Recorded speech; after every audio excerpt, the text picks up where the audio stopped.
अस्सलाम वालेकुम, good morning. आप देख रहे हैं नया दिन। मैं हूं आपके साथ मोहम्मद शोएब और मैं हूं किरण आफ्ताब। हमने कोशिश की आज कि आपको बहुत सारी खबरें देते, लेकिन जो कुछ कराची में हुआ है आज हमने सोचा कि सबसे पहले क्यों ना उसकी बात करें और इस पर तफसीली गुफ्तगू करें। कराची में 2 दिन की बारिश न जाने किस किस के पोल खोल के चली गई, ढोल के पोल खोल के चली गई। 2 दिन की बारिश, करंट लगने के कई वाक़यात, 15 अफराद की जाने गई हैं, इसमें बच्चे भी शामिल हैं। और इन 2 दिनों में हलाकतों की जो तादाद बढ़ी है ना, उसके बाद के इलेक्ट्रिक की कारकर्दगी पर भी सवालिया निशान लगा है।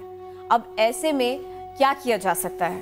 कुछ शहरियों को थोड़ा सा ख्याल करना पड़ेगा, बिजली के तारों और खंभों से दूर रहना पड़ेगा।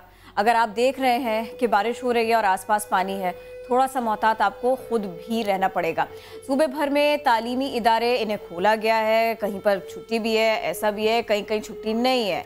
और महकमा मौसमियात ने कराची में मजीद बारिशों की पेश गोई की है, तो मोहतात भी रहना पड़ेगा और फिर इस तरह से अपने मामूलाती ज़िंदगी को आगे भी बढ़ाना होगा। हालिया बारिशों से लठ डैम भरा और इसके बाइस कडाब टाउन के 3 गोट डूब गए। हम शहरी इंतजामिया को ढूंढते रहे, सूबाई हुकूमत को ढूंढते रहे। मदद के लिए कौन आया था जी? पाक फौज के जवान। उन्होंने मदद की, लोगों को इन इलाकों से मूव किया, खुश्क इलाकों में पहुंचाया, खुराक का इंतजाम किया। वो पीछे नहीं रहे। जिंदाबाद जी। अच्छा काम कोई भी करे और हमारे लिए आगे बढ़कर आए। आम आदमी को, एक आम पाकिस्तानी को इससे बढ़कर क्या चाहिए? अब हम जरा बात कर लेते हैं, कुछ ऐसे मनाजिर भी हमारे पास हैं कि जहां पर आपको परेशानी दिखाई नहीं देगी, जहां पर जिंदगी लौट कर आई है। वहाँ पे रहमत ही है। वहाँ के लोगों को मालूम है कि बारिश की कदर कीमत क्या है। वो इंतज़ार करते हैं कि बारिश हो। थर पारकर की बात हम करें, जहाँ का मंजर बदल गया, नदी नालों में पानी बहने लगा, जगह जगह ग्रीनरी दिखाई देना शुरू हो गई। जो मुरझाए दरख्त थे, बेशक थोड़े ही सही वहाँ पर दरख्त, लेकिन वो दरख्त अब हरे भरे हो गए, धुला गए, निखर से गए। चेहरों की भी बात करें और थरवासियों के चेहरे, उन पर रौनक लौट आई। वैसे भी जब थरवासियों की हम बात करते हैं और उनकी हम ड्रेसिंग की बात करते हैं, हम चूड़ियों का जिक्र करते हैं और फिर हम कोशिश करते हैं कि वो वक्त आए, हम दुआ करते हैं कि जब इनके चेहरों पर रौनक भी आए। और ये हसीन मौसम वहाँ का, जिसमें बच्चे वो खेल कूद में मसरूफ रहे और नौजवान पीछे नहीं थे, वो ढोल की थाप पर रक्स करते थे। ज़ाहिर है वो इतना वेट कर रहे थे कि बारिश हो जी। अच्छा, अब इन बारिशों में और इन हवाओं में कुछ सियासी थपेड़े, उनका जिक्र भी कर लेते हैं। चेयरमैन और डिप्टी चेयरमैन सेनेट के खिलाफ तहरीक अदम एतमाद का मामला, मीर हासिल वज़न जो आज अपोजिशन के एजाज में इशाया देंगे और ये भी कहा जा रहा है मरियम नवाज इसमें शिरकत करेगी। अपोजिशन की रहबर कमेटी, इसका आज एक अहम इजलास बुलाया गया है। चेयरमैन सेनेट की तब्दीली पर हिकमत अमली को हतमी शक्ल दी जाएगी, ऐसा बताया गया है। और आज का दिन तारीख के हवाले से कितना अहम है। आज का दिन किसको याद करने का है? आज का दिन है मादरे वतन को याद करने का। कायद आज़म मोहम्मद अली जिन्ना की बहन फातिमा जिन्ना, इनका आज यौम पैदाइश है। ये कायद आज़म की बहन थी, दोस्त थी। हम पाकिस्तानियों के लिए, पाकिस्तानी ख़वातीन के लिए, इस खित्ते की ख़वातीन के लिए मशअल राह।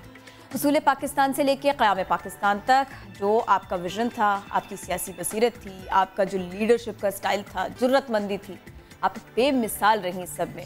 और यही नहीं, ईसार और कुर्बानी की मूरत अगर आपको कहा जाए तो गलत नहीं होगा। इस मौके पर आज के दिन मुल्क भर में सेमिनार्स होंगे, तकरीब का एहतमाम किया जाएगा।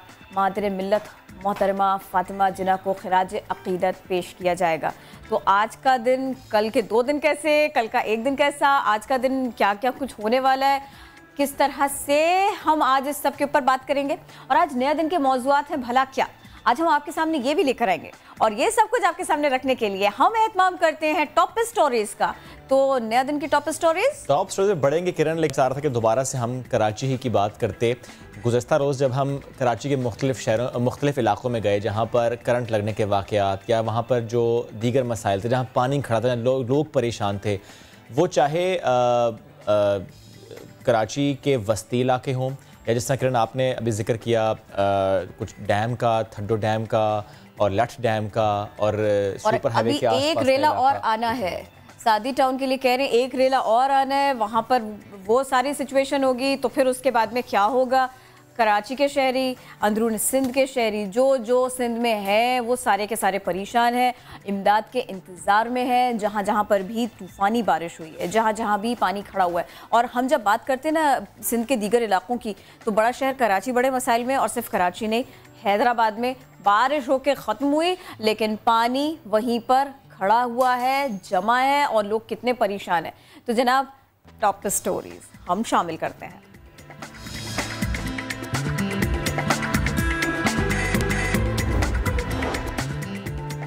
मैं किसके हाथ पे अपना लहू तलाश करूं। कराची में बारिश के बाद करंट लगने से 2 बच्चे जान की बाजी हार गए। नन्हे फूलों की मौत ने वालिदैन पर क़यामत ढा दी।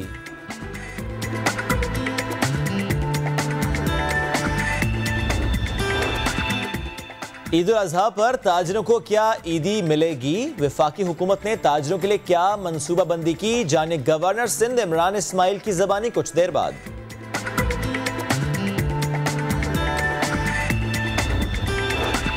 अब बालाई इलाकों में जाने वाले बारिशों और लैंड स्लाइडिंग से मुतालिक पेश की खबर ले सकेंगे। महकमा रिलीफ ने बारिशों और लैंड स्लाइडिंग से मुतालिक मालूमात फराहम करने के लिए मोबाइल ऐप मुतारिफ करवा दी।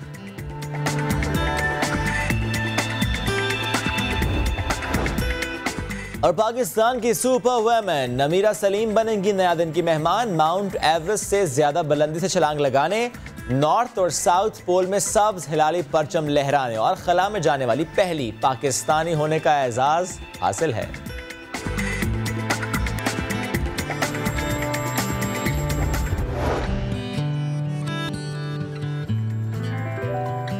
जनाब टॉप स्टोरीज ये थी। सारे के सारे टॉपिक्स आपके सामने होंगे। अभी हम शो भी करेंगे, आप स्क्रीन पर देख सकेंगे कि आज हमारे पास कौन कौन सी खबरें, कौन कौन से मौजूआत हैं, ताकि आपका इंटरेस्ट रहे और आपको पता लगे। ये रहे जी, इस सब के ऊपर आज हम बात करने वाले। क्या क्या होगा आज के नया दिन का हिस्सा। इसमें अच्छी खबरें भी हैं, इसमें तशवीशनाक सूरत हाल भी है, और आज हम कोशिश करेंगे उन लोगों की बात करने की भी जिनकी जाने गई हैं। लेकिन ज़रा क्विकली हम कुछ दिलचस्प खबरें भी आपको दे देते हैं। दरिया के बाद लीजिए स्विमिंग पूल का मज़ा कैसे। शायद यही ख्याल आया अमेरिका के मगरमच्छ को, रात को शहरी के घर पहुंच गया। 7 मिनट लंबा मगरमच्छ रात को स्विमिंग पूल में पाया गया, उतर गया जनाब। ये खूब शोर मचा, मालिकें उठ कर आ गई, शोर मचाया उन्होंने। बाहर आकर देखा तो उनके स्विमिंग पूल में कौन एंजॉय कर रहा था, डुबकियां लगा रहा था? मगरमच्छ। पहले तो उनको समझ में नहीं आया, जब उनको अंदाजा हुआ तो फिर उनको ख्याल आया, भागो भागो अंदर जाओ, पुलिस को फोन करो। ऐसे ही किया उन्होंने। चलिए मैं आपको ना एक दरख्त के बारे में बताती हूँ। अमेरिका में एक ऐसा दरख्त है जिस पर सेंसर लगे। ये माहौलियात में तब्दीली का अहवाल कैसे बताता है? ट्वीट कर देता है मेरी और आपकी तरह। ये दरख्त अमरीकी रियासत मैसाचुसेट्स की तहकीकी पार्क में है। नमी, दरख्तों में पानी का बहाव, तने और पत्तों की मालूमात, इस सब के बारे में ये ट्वीट करता रहता है। दरख्त अपनी सालाना कारकर्दगी बताते हुए कहते हैं कि इस मौसम गर्मा में उसका तनाव मजमूई तौर पर 1.5 मिलीमीटर बढ़ा। दरख्त के दायरे अब स्याही माइल रंगत इख्तियार कर रहे हैं। वो अपने बारे में ऐसा भी बता पाता है क्योंकि दरख्त के अंदर, इनके अंदर कार्बन की मिकदार बढ़ी है। ये ऐसा ट्वीट है। काश दरख्त ये भी बता देना पहले से, अगले साल मैं इतना फल दूंगा। चले ये मौसम की, ये ट्वीट करना भी अच्छा था। ट्वीट करना भी अच्छा था। चले दरख्त जो है वो मौसम के मुताबिक तो बता रहा है कि मौसम में इस वक्त क्या हो रहा है, लेकिन जो सियासी मौसम में वहाँ पर हलचल है तो उसका जिक्र हम कर लेते हैं। चेयरमैन सेनेट का मामला, उनके खिलाफ तहरीक के अदम एतमाद का मिशन लगता यूं है कि थोड़ा तेज़ हो गया है। शहरी रहमान ने अपोजिशन सेनेटर्स को इशारा दिया है, जिसमें बिलावल भुट्टो ने कहा है कि वो सेनेट में जमहूरियत का मुकाबला करेंगे, हासिल बजनों को चेयरमैन सेनेट मुंतखब करवाएंगे, ऐसा उन्होंने कहा है। जमहूरियत का दफा करेंगे, मुकाबला करेंगे। समझ में आ गया। ऐसा कुछ कहना चाह रहे थे, समझ में आ गया। बॉटम लाइन इज वो चाह रहे हैं कि बंदा उनका आ जाए, प्रेशर डेवलप कर पाए वो, एटलीस्ट ये है। अच्छा, नैब की कार्रवाई अभी तेज हुई, आपको पता है? जाली अकाउंट्स केस में नैब ने एक बड़ी कामयाबी हासिल की। 2 अरब 12 करोड़ रुपए की रकम वसूल की। 3 मुल्जिमान ने प्ली बार्गेन से रकम वापस की। नैब के मुताबिक मुल्जिमान ने सिंध हुकूमत के अफसरान से मिलकर ही करप्शन की थी। प्ली बार्गेन से मुताबिक एहतसाब अदालत को इस सिलसिले में आगाह किया जाएगा। नैब रावलपिंडी अभी तक जाली अकाउंट्स केसेस में 25 मुल्जिमान ऐसे हैं जिनको गिरफ्तार कर चुका। इसी पर बात करते हैं। एंकर पर्सन अंबर शमसी में ज्वाइन कर चुके हैं। अंबर, गुड मॉर्निंग। अंबर, वज़ीर आज़म इमरान खान पिछले 9-10 माह से भी हम उनके बयानात को देख रहे हैं और उससे पहले भी हम देखते आए, लेकिन अब ये जो उन्होंने कहा है वफाकी वुज़रा को कि बयानबाजी ना करें, इससे गुरेज करें, ऑल्दो कि ये लेट हो गया है, बहुत लेट हो गया है, तो आप इसे कैसे देखती हैं? देखिए, बयानबाजी में तो फिर फंस जाते हैं और इसीलिए रोकना भी चाहिए, रोकना ज़रूरी भी है। एक तरफ अपोजिशन है और जब अपोजिशन के बारे में बार बार वफाकी वुज़रा प्रेस कॉन्फ्रेंसेस करते हैं, कौमी असम्बली में बात करते हैं, तो फिर जो एक माहौल हमारा यहाँ बन चुका है जहाँ सियासी टेम्परेचर जो है वो बहुत ज़्यादा हाई हुआ है, और फिर आपको ऐसा नहीं कि अपोजिशन की ज़रूरत नहीं होती, आपकी ज़रूरत होती है क्योंकि आपने कानून साजी करनी होती है। तो ये बयानबाजी अल्टीमेटली आपको थोड़ा सा कुछ वाह वाह हो जाती है, तालियां हो जाती हैं, आपके जो वोटर हैं वो कुछ खुश हो जाते हैं कि देखो वाह वाह क्या बात की है, क्या मज़ेदार बात की है, लेकिन उसका नुकसान उल्टा होता है। और इसीलिए बयानबाजी वाकई बहुत एहतियात के साथ करनी चाहिए, ख़ास तौर पर जब आप इस ओहदे पर फाइज हों। अच्छा, और ये जो मामला है, नैब की कार्रवाइयाँ बढ़ती जा रही हैं, खासतौर पर लाहौर में अगर हम बात करें, शहबाज शरीफ, हमजा शहबाज, इनके दफातर पर छापे मारे गए, होने क्या जा रहा है? क्या कुछ मजीद केसेस बढ़ सकते हैं? क्या कोई अहम गिरफ्तारी हो सकती है? देखिए, रमज़ान शुगर मिल्स का केस हो, बहुत सारे केसेस हैं जो शरीफ ख़ानदान के ख़िलाफ़ है, और शहबाज शरीफ साहब, आपको ये भी याद होगा कि वो भी ज़मानत पर हैं, हमजा शहबाज साहब अंदर हैं, बाकी जो दीगर अहले खाना है जो शरीफ ख़ानदान से ताल्लुक़ रखते हैं उनसे भी पूछताछ है, बहुत सारे ऐसे बाहर हैं जिसमें सुलेमान शरीफ भी शामिल है। तो तेज़ी मैं कहूँगी कि वाकई इस पर संजीदगी से काम हो रहा है। क्या अहम गिरफ्तारी मुतवक्को हो सकती है? अब सवाल ये कि बचा कौन है? क्या अली इमरान, जिनका ताल्लुक़ जो एक डेली मेल में स्टोरी आई थी अर्थक्वेक के फ़ंड्स के हवाले से, ज़लज़ले के फ़ंड्स के हवाले से, उनको गिरफ़्तार किया जाएगा या नहीं किया जाएगा? क्योंकि ये भी हमें याद रखने की ज़रूरत है कि जब डेली मेल की स्टोरी आई थी, जो शहजाद अकबर साहब हैं जो मुशीर हैं ख़ास इसकी जो मनी लॉन्ड्रिंग और एहतसाब के लिए, वज़ीर आज़म की उन्होंने कई प्रेस कॉन्फ्रेंसेस की और ललकारा भी है, शहबाज शरीफ साहब को भी कहा है कि मेरे ख़िलाफ़ केस भी को करो। लेकिन दूसरी जानब हमने ये भी देखा कि पाकिस्तान मुस्लिम लीग नवाज़ की जो इत्तलात की तर्जुमान है मरीम औरंगज़ेब ने, उन्होंने कहा कि अगर आपके पास इतने सबूत हैं तो फिर गिरफ़्तारी करें। आपको ये भी याद होगा कि अली इमरान जो हैं वो सन इन लॉ हैं शहबाज शरीफ साहब की। अहम गिरफ्तारियाँ मज़ीद होंगी या नहीं होंगी? ऐसा ही लगता है कि गिरफ्तारियाँ होंगी भी तो पाकिस्तान मुस्लिम लीग नवाज़ की होंगी, शायद शरीफ ख़ानदान की मज़ीद हों। अगर पाकपतन अराजी केस नवाज शरीफ साहब से तफ्तीश की गई, क्या बातें सामने आई? सारे लोग इस बात में बहुत इंटरेस्टेड है जानने के लिए क्या मालूम हो सका, तफ्तीशकारों ने आखिर क्या सवाल पूछे, क्या आप बता सकते हैं हमें इस बारे में? मुझे बराह रास्त तो नहीं पता कि तफ्तीशकारों ने क्या सवाल पूछे, लेकिन इतना पता है कि जो रिपोर्ट हुआ है, रिपोर्ट क्या हुआ था कि नवाज शरीफ का जवाब क्या था। उनका जवाब ये था कि मुझे मालूम नहीं, क्योंकि बात बहुत पुरानी है। आपको मालूम होगा कि ये पाकपतन का जो राजी का केस है ये उस वक्त का है जब नवाज शरीफ चीफ मिनिस्टर पंजाब थे। बाकी 20 साल तो गुजर चुके हैं। आपको ये भी याद होगा कि पैनामा केस में भी मसला ये हुआ था कि क्योंकि 20-30 साल पुरानी बातें थी, उसमें मनी ट्रेल मांगा गया था जो बहुत पुराना था, उस वक्त भी फराहम नहीं कर पाए थे। लेकिन आपको ये भी मालूम होगा कि एक और केस है जो बहुत पुराना है और जो अभी तक चल रहा है, जो वज़ीर आज़म इमरान खान के बहुत करीब है, वो असगर खान केस है। FIA के बारे में FIA बार बार ये कहती रही है कि उनके पास इतने पुराने अकाउंट्स की तफसीलात मौजूद नहीं है, बहुत पुराना केस है। तो जब पुराने केस हो जाते हैं तो या तो मैं कह सकती हूँ दानिस्ता तौर पर, या वाकई इतनी बात पुरानी हो चुकी होती है कि जो अकाउंट्स होते हैं, जो ट्रेल्स होते हैं, जो यादाश्त होती है वो कम हो जाती है, वो ख़त्म हो जाती हैं। तो देखने की बात यह है कि ये पाकपतन अराजी केस कहाँ जाता है, क्या वाकई इसमें कुछ ठोस सबूत मौजूद हैं, क्या ठोस बात इससे निकलेगी, या ये दोबारा सियासी इंतकाम की नज़र हो जाएगा। बिल्कुल अंबर, जिस तरह आप कह भी रही हैं, और रिपोर्ट भी ऐसी हुआ कि नवाज शरीफ साहब से मुतालिक बताया जा रहा है कि उन्होंने कहा बहुत पुराना केस है, तो मुझे कुछ याद भी नहीं है। लेकिन मैं पेट्रोल की प्राइस से मुतालिक आपसे कमेंट चाह रहा हूँ कि एक बार फिर कहा जा रहा है कि पेट्रोल की कीमतें बढ़ेंगी। महंगाई से परेशान ऑलरेडी है अवाम, और अगर ये कीमतें बढ़ती हैं तो आपको क्या लगता है रद्द-ए-अमल आएगा अपोजिशन से भी और फिर अवाम से भी? जी बिल्कुल, ओगरा ने एक बार फिर सिफारिश कर दी है कि पेट्रोल की कीमत में 5 रुपये कोई 15 पैसे का इजाफा किया जाए। 117 शायद मेरे ख्याल में कीमत हो जाएगी, या 119, ये मैं पक्का नहीं बता सकती। लेकिन इतना मुझे मालूम है कि अभी हाल ही में बैनुल-अक़वामी सतह पर तेल की कीमतों में कमी आई है, कोई $0.16 की कमी आई है। तो सवाल ये पैदा होता है कि अभी तक तो जो काबीना का इजलास हुआ था उसमें इस पेशकश को मंजूर नहीं किया गया था, लेकिन अगर मंजूर हो गया तो एक बार फिर आवाम कहेगी कि फिर वो तब्दीली कहाँ है जिसका वादा था, कि जब कहा जाता था कि जब कीमतों में इजाफा होता है इसका मतलब है कि हुकूमत करप्ट है। मैं उम्मीद करती हूँ कि काबीना इस पेशकश को मंजूर नहीं करेगी, क्योंकि वैसे ही मुश्किलात हैं। और ये मैं ज़रूर कहूँगी कि अगर पेट्रोल मज़ीद महंगा हो गया तो आप ये समझ लें कि अब रिक्शे पे तो ज़रूर जाना चाहिए और बस का इस्तेमाल करना चाहिए, कारपूल का या ऊबर का या करीब का इस्तेमाल करना चाहिए।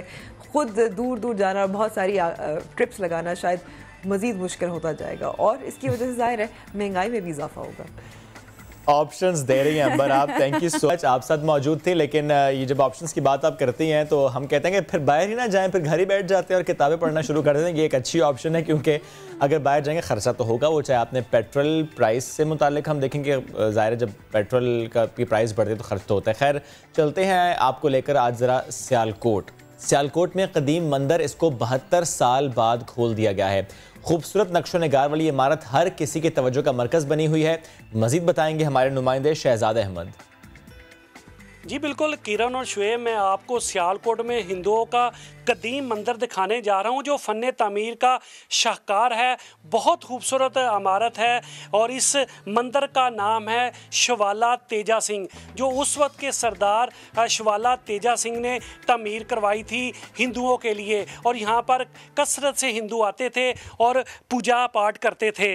और अब इस मंदिर को 72 साल बाद हिंदू बरादरी के लिए दोबारा खोल दिया गया है। बहुत खूबसूरत इमारत है। ना सिर्फ अब इसमें हिंदू आते हैं बल्कि दूर दराज से लोग इस मंदिर को देखने के लिए भी आते हैं, क्योंकि इमारत पे बहुत खूबसूरत नक्शो नगार भी हैं जो इस इमारत को जो है वो लोगों के लिए अट्रैक्शन का बायस है। ये पुजावश है, यहाँ पर हिंदू जो है उस वक्त इबादत किया करते थे। अंदर जो है उनकी पूजा के लिए जो भवन है वो भी मौजूद है उस वक्त का। और उसके अलावा जो मुख्तलिफ यहाँ पे मूर्तियाँ बनी हुई हैं उनके देवताओं की, वो भी मौजूद हैं। और अब जो हिंदू बरादरी यहाँ पे आती है और अपनी पूजा करती हैं। यहाँ पर कुछ हिंदू लोग दोस्त हमारे मौजूद हैं, इनसे बात करते हैं। अच्छा भाईजान, आपका क्या नाम है? मेरा नाम बाबूलाल है। बाबूलाल, अब ये दोबारा इबादत के लिए, आपकी पूजा पाठ के लिए खोल दिया गया? देखें जी, हम तो सियालकोट की जितनी भी हिंदू बरादरी है वो इस बात पर बहुत ज़्यादा खुश है कि हुकूमत पाकिस्तान ने इस मजहबी इबादतगाह को हिंदुओं के लिए दोबारा खोल दिया है। तो हम पुरज़ोर मुतालबा करते हैं कि इसको जल्द अज जल्द इसकी तामीरात की जाए। जी बिल्कुल, आपने देखा कि हिंदू बरादरी बहुत ज़्यादा खुश है, क्योंकि क़याम पाकिस्तान से जो कबल ये मंदिर जो है वो पूजा पाठ के लिए बंद था और अब तकरीबन 72 साल बाद जो है इस मंदिर को पूजा पाठ के लिए खोल दिया गया है। इस मंदिर के 3 दाखिली राहदारियाँ हैं जहाँ से हिंदू आते हैं, उस वक्त भी आते थे। और यहाँ पे जो है ये इधर एक घंटी लगी हुआ करती थी। जब भी कोई हिंदू आता था, यहाँ जो लटकी हुई घंटी थी उसको जो है वो बजा के फिर अंदर वो दाखिल होता था और अंदर दाखिल होने के बाद वो अपनी पूजावश में जाता था और वहाँ पे पूजा पाठ करता था। इस इमारत को देखें तो ये पुरानी होने के बावजूद जो फ़न तामीर का जो शाहकार है, यहाँ पर अभी भी जो नक्शो नगार हैं वो वाज़ेह हैं। वक्त के थपेड़ों के साथ जो नक्शो नगार हैं वो मदम हो चुके हैं, लेकिन देखने वालों की नज़र उसको देख लेती है।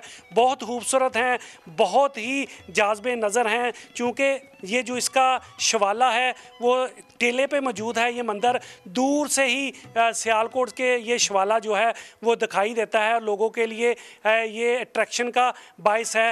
यकीनन मेरे ख्याल से शुएब और किरण, अब तो आपको सियालकोट आना ही चाहिए, क्योंकि ना सिर्फ मंदिर बल्कि मुख्तलिफ यहाँ पे जो तरीही इमारतें हैं वो जाज़बे नज़र हैं और हर एक को जो है दावत नज़ारा दे रही हैं। जी शहजाद, जरूर आएंगे सियालकोट, आप अपडेट कर रहे थे, बहुत शुक्रिया। मैं तो यही कह रही थी शुएब से कि अब तो वाकई जाना ही पड़ेगा। वैसे अगर आप ये चाहते हैं कि आप सदा जवान रहें, फिट रहें, तो फिर आपको बहुत कुछ करना पड़ेगा। अपनी खुराक से मुताल्लिक कुछ तब्दीलियां आपको लानी पड़ेंगी ताकि ये जो एजिंग है ना, इसके प्रोसेस को आप थोड़ा सा सुस्त कर पाएँ। तो आज हम आपको इसी बारे में थोड़ी अहम तरीन मालूमात दे देते हैं। महमूद बलोच की तो नहीं करती? देखना पड़ेगा, जादू करती है। तो बात यह है कि वर्जिश बुढ़ापा तारी होने के अमल को सुस्त करती है। यही वजह है कि बढ़ती उम्र जिस्मानी सरगर्मियां जारी रखने वालों का जल्द कुछ बिगाड़ नहीं सकती। खुद को जवान रखने के लिए दूसरी ज़रूरी चीज़ है मिलावट से पाक ग़िज़ा। गंदम, चावल, चर्बी के बगैर गोश्त, मछली, मटर, अंडे और सब्जियां ये ज़्यादा खाएं। इसके अलावा खुली फिजा यानी धूप हड्डियों को विटामिन डी देकर मजबूत बनाती है और कई बीमारियों से बचाती हैं। दांतों की हिफाजत, ज़्यादा पानी का इस्तेमाल, धूप की तपिश से जिल्द को बचाना, निज़ामे हाजमा को दुरुस्त रखना भी बुढ़ापा तारी होने से बचाता है। सबसे ज़रूरी ज़हनी दबाव से निजात है भाईजान, क्योंकि ये वाहिद अमल है जो जल्द बुढ़ापा तारी करता है। तो ज़हनी दबाव से निजात पाएं, बुढ़ापे के खौफ को बाय बाय कहें। करीम हमें बता रहे थे इस सब के बारे में। तो जनाब आज हमारे पास है आपको बताने के लिए क्या क्या कुछ, जरा जल्दी से जान लीजिए। बुक फेयर, किताबों का खजाना, इसके बारे में आपको बताएंगे। अब जो मरी की सैर को जाएगा वो गवर्नर हाउस देख पाएगा, ये खबर भी आपके सामने लाएंगे। और इसके अलावा जुल्फिकार अली हुसैनी, मारूफ सना खान इंतकाल कर गए, हम इसके बारे में भी आपको कुछ बताएंगे। और सुपर वुमेन नमीरा सलीम से भी आपकी कराएंगे मुलाकात। और 25 दिन का बिजनेस बहावलपुर का है क्या, वो भी आपको दिखाएंगे। और साथ साथ उन बच्चों के वालिदैन से आपको मिलवाएंगे जिन पर क़यामत ढा दी गई इस मौसम ने, इदारों की बेहिसी ने।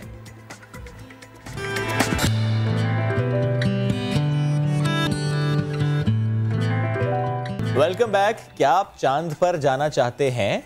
तो जान लीजिए कि बहुत सवाल आपसे किए जाएंगे अगर आपने चांद पर जाना है तो। वैसे सवाल तो करेंगे, ज़रा कोई जॉब चाहिए, सवाल तो होते हैं यार।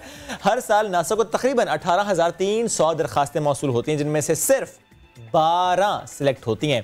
किरण जरा आप बताएं, ये जो 12 सिलेक्ट होते हैं, सवाल क्या क्या किए जाते हैं इनसे? सिलेक्ट होने वाले 2 साल की ट्रेनिंग हासिल करते हैं और जो सवाल पूछे जाते हैं ना, ये जो आपका सवाल है इसके बारे में मैं आपको बताती हूँ। सबसे पहले पूछा जाता है, यानी कि पहला सवाल, आप कितने लंबे हैं। दूसरा सवाल, आपकी उम्र कितनी है। तीसरी बात ये कि ज़हनी दबाव से कैसे मुकाबला करते हैं। क्या आपको रशियन आती है, रूसी ज़बान आती है, क्या आपने इंजीनियरिंग की डिग्री हासिल की है। इसके अलावा कुछ पजल्स भी होते हैं, वो भी हल कराए जाते हैं। तो अगर कोई ये कहता है फलक तक चल साथ मेरे, चांद पर चल, तो भाई इतना आसान नहीं है। लेकिन किसी के लिए ये आसानी जो थी ना, मुश्किल जो थी ना, उसने आसानी भी बनाई है। आसानी बनाई, बिल्कुल। सुपर वुमेन हम कहेंगे नमीरा सलीम, इनकी हम बात करते हैं क्योंकि दुनिया भर में अपनी बहादुरी, अपनी मेहनत, अपनी लगन और एडवेंचरस नेचर होने की वजह से मुल्क का नाम रोशन कर चुकी हैं। खलाबाज कहें इनको या फिर पहाड़ी चोटियां सर करने वाली खातून नमीरा सलीम को बहुत ही बाहिम्मत सुपर वुमेन कहें, क्योंकि बड़ा मिसाली है इनका काम, बड़ा मिसाली। एग्जैक्टली। खलाई सफ़र करने वाली नमीरा सलीम प्रोग्राम में बहुत सी बातें हमसे करेंगी, हमें ज्वाइन कर चुके हैं। लेकिन पहले आपको ज़रा उनकी कामयाबियों से मुताल्लिक, उनके एडवेंचर से मुताल्लिक एक रिपोर्ट दिखाते हैं।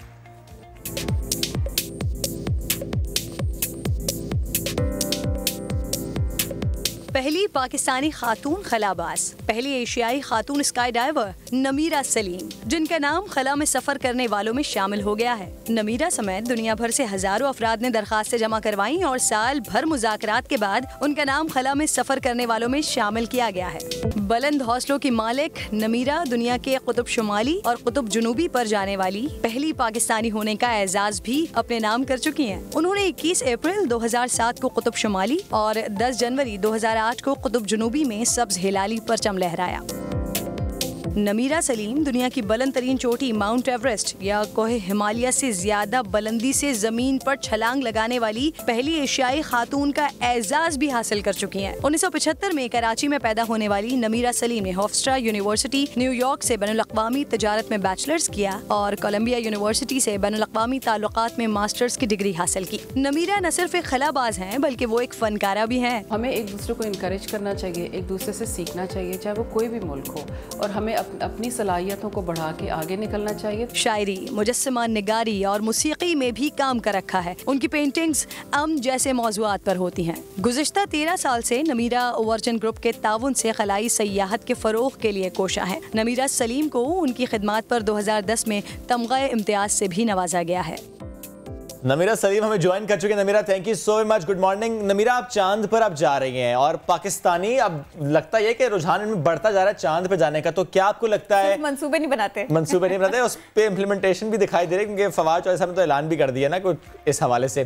तो ये बताएं, कोई नया दौर आप देख रही हैं, एक नया दौर का आगाज हो रहा है? हमारी दुनिया खला की एक न्यू स्पेस एज में दाखिल हो चुकी है, जिसका मतलब ये है कि जिस किसी ने भी ख्वाब देखा है इस खला में जाने का, वो अब पूरा हो सकता है। चाहे वो साइंटिफिक एक्सपेरिमेंट्स हों, चाहे वो मेडिकल एक्सपेरिमेंट्स हों, चाहे वो छोटे सैटेलाइट्स हों, पेलोड्स हों, स्टूडेंट्स हों, या कोई जनरल पब्लिक का मेंबर हो जो स्पेस में जाने की ख्वाहिश रखता है। ये स्पेस टूरिज़्म के थ्रू अब एक रियलिटी बन चुका है। अच्छा नमीरा, खला में आप गई, वो तजुर्बा कैसा था और ये सब कुछ मुमकिन कैसे हुआ था, ये सफ़र कैसा था, इस पर भी रोशनी डालिए। 2006 में मुझे पाकिस्तानी गवर्नमेंट ने लॉन्च किया to the entire nation as the first Pakistani astronaut. मैं पहली पाकिस्तानी थी कुतुब जुनूबी पे, कुतुब शुमाली पे, और पहली एशियन थी to sky dive over Mount Everest tandem. मेरा काम स्पेस इंडस्ट्री में कुछ ऐसा है कि मेरी एक नॉन प्रॉफिट है स्पेस ट्रस्ट के नाम पे, और मैं इस वक्त बैनुल अक़वामी लेवल पे काम कर रही हूँ स्पेस इंडस्ट्री में, ये प्रमोट करने के लिए कि स्पेस टूरिज़्म कितना इम्पॉर्टेंट है और स्पेस जो है वो दुनिया के लिए अमन का सबब कैसे बन सकता है, और स्पेस टेक्नोलॉजी से दुनिया में अमन और पीसफुल एप्लीकेशंस कैसे कायम हो सकती हैं। तो ये स्पेस की जो न्यू स्पेस एज है, जो नई खला का दौर शुरू हो गया है इस दुनिया में, वो सिर्फ गवर्नमेंट प्रोग्राम्स तक महदूद नहीं है। स्पेस अब एक कॉमन मैन के हाथों में आ चुकी है, प्राइवेटाइजेशन हो चुकी है स्पेस की, कमर्शलाइजेशन हो चुकी है, और कोई भी इस टेक्नोलॉजी को अपनी ज़िंदगी में अप्लाई कर सकता है। मुझे ये सुन के बहुत खुशी हुई है, दूसरी दफ़ा ये अनाउंसमेंट सुनी है कि पाकिस्तान गवर्नमेंट एक गवर्नमेंट प्रोग्राम के थ्रू, सफारको के थ्रू एक खला में एस्ट्रोनॉट भेजना चाहता है बाई। अच्छा, दुश्मनी को दुनिया में ख़त्म करना चाहिए, बिल्कुल ख़त्म करना चाहिए, लेकिन बात तो अब खलाओं की है। भारत ने भी खला में मिशन भेजा, खित्ते में तरक्की हो रही है, इतना काम हो रहा है, कितनी मालूमात का तबादला हो सकता है, और ये कितना अच्छा ऑप्शन होगा अगर मिलकर काम किया जाए तो करना चाहिए। Of course we all know कि इंडिया ने पहला मार्स मिशन मेडन अटेम्प्ट में भेजा था, और अब उन्होंने लूनर मिशन भेजा है to the lunar south pole, जो कि चांद का कुतुब जुनूबी है। तो जो रीजन में ये डेवलपमेंट हो रही है इतनी एडवांस्ड किस्म की, इन द स्पेस इंडस्ट्री इसको अप्रिशिएट किया जाता है। चाहे हम किसी भी मुल्क से क्यों ना हो, स्पेस में बाउंड्रीज़ नहीं होती, और स्पेस से दुनिया की भी कोई बाउंड्री नहीं दिखती। तो हमें एक दूसरे को इनकरेज करना चाहिए, एक दूसरे से सीखना चाहिए, चाहे वो कोई भी मुल्क हो, और हमें अपनी सलाहियतों को बढ़ा के आगे निकलना चाहिए, ताकि हम भी खला में वो सारे काम कर सके दुनिया को बेहतर बनाने के लिए और अपने लोगों को आगे। Namira Salim, thank you so very much. आप साथ मौजूद थी और आप अपने एक्सपीरियंस से मुतालिक हमसे बात कर रही थी। वापस हम कराची की बात करेंगे, लेकिन उससे पहले भारत में एक अनोखी बात हो गई, आपको बता देते हैं इस बारे में भी। डॉक्टर्स ने ऑपरेशन किया और खातून के पेट से लाखों रुपए मालियत के जेवरात निकाले। रियासत मगरबी बंगाल से ताल्लुक़ रखने वाली 22 साल रोनी, इनकी अचानक तबीयत बिगड़ी और हर खाने के बाद इनकी तबीयत बिगड़ती रही, उल्टियाँ होनी शुरू हो गई, फिर इनको हॉस्पिटल ले जाया गया। डॉक्टर्स ने इनका चेकअप किया, तफसीली चेकअप किया, फिर फौरी तौर पर खातून के पेट का स्कैन किया गया, जिसके बाद तो वो खुद भी हैरान रह गए। खातून के पेट में जेवरात थे, बड़ी तादाद में थे, यूँ कहिए जेवरात का ज़ख़ीरा था, और इसमें 69 गले में पहनने वाली चेन्स थी, बुंदे थे, 8 लॉकेट से, 11 नाक में पहनने वाले जो जेवर होते हैं ना, नथ, वो थी, पाजेबें भी थी, अंगूठियाँ थी, एक घड़ी भी सब में शामिल थी।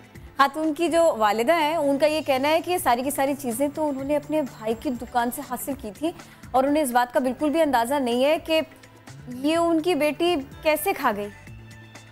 बेटी को लॉकर समझ रही थी, उन्होंने जमा करा दी थी, या बेटी ने खुद आके अपने पास जमा कर दिया। एनीवेज, कराची, इसकी बात करते हैं। यहाँ की सिचुएशन क्या है। लियारी, यहाँ पर बारिश के बाद गले में पानी जमा हुआ है, लेकिन अब देखिए तो सही यहाँ के नौजवानों को, लियारी वालों को, कि अपने फ़न का मुजाहरा कैसे उन्होंने इस सिचुएशन में भी कर लिया, एक मेला सा सजा लिया, और बॉक्सिंग रिंग में वो गली तब्दील हो गई, हरीफ एक दूसरे पर मुक्के बरसाते रहे। यस, जरा दिखाते हैं आपको।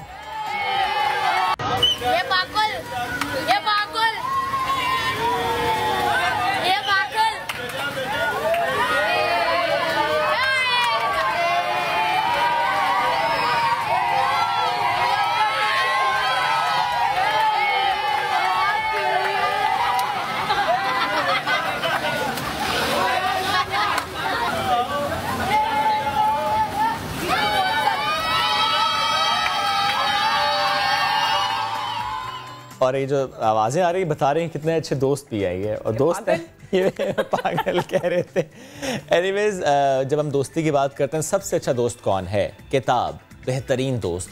और ऐसे ही लाखों दोस्त कराची में एक ही छत तले जमा हो गए हैं। हम बात करें एक्सपो सेंटर कराची के पहली बार 24 घंटे जारी रहने वाली 11 रोज़ा कुतुब मेले का हम तस्करा करें, जहां 1 मिलियन से ज़ायद अंग्रेजी और उर्दू ज़बान की किताबें रखी गई हैं। किताब मेले में लोगों की दिलचस्पी कैसी है और इल्म के ख़जाने से लोग कैसे मुस्तफ़िद हो रहे हैं, कौन कौन वहां पर पहुंचा? वैसे किरण आफ्ताब गई, क्या मंजर देखे आपको दिखाते हैं। बारिश भी आड़े नहीं, किरण पहुंची वहां पर।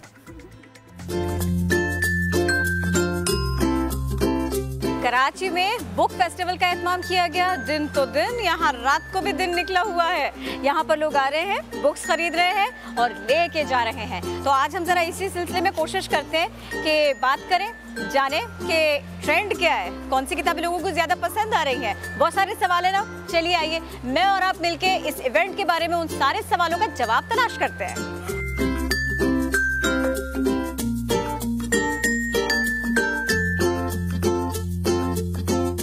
किताबों का ये खजाना कहाँ से आया? बिग बुक प्राइवेट लिमिटेड के डायरेक्टर हमारे साथ हैं, उवैस अख्तर भट्ट साहब, तो उनसे बात करते हैं। अस्सलाम वालेकुम सर, कैसे हैं आप? वालेकुम अस्सलाम, अल्हम्दुलिल्लाह एवरीथिंग इज़ फाइन। बड़ा ज़बरदस्त आप लोगों ने एहतमाम किया यहाँ पर कि लोग फेसबुक से हटे ना हटे, कम से कम बुक्स की तरफ आए। या करेक्ट, इसके पीछे बेसिकली मेन मिशन यही है कि हम एक रीडिंग एडवोकेसी कंपनी है, बिग बैड वुल्फ बुक्स जो है, और ये आइडिया आज से 11 से 12 साल पहले मलेशिया में शुरू हुआ था। जो इनके फाउंडर्स हैं उन्होंने किया था, जहाँ पर एक मैस स्केल पे इस तरह का एक बुक सेल इवेंट होता है और जो कि 11 दिन कंसेक्यूटिवली जारी रहता है, 24 आवर्स। तो यही आइडिया जब मेरी डिस्कशन हुई इनके फाउंडर्स के साथ, तो we thought of bringing it to Pakistan as well, क्योंकि पाकिस्तान में भी इतनी ज़्यादा वैरायटी के ऊपर बुक्स इतनी अफोर्डेबल प्राइसेस पे अवेलेबल नहीं होती। तो we came up with the idea कि पाकिस्तान के अंदर 11 दिन का इवेंट किया जाए और 24 घंटे जो कि चले, और जहाँ पर 10 से 12 लाख किताबें अवेलेबल हों फॉर सेल।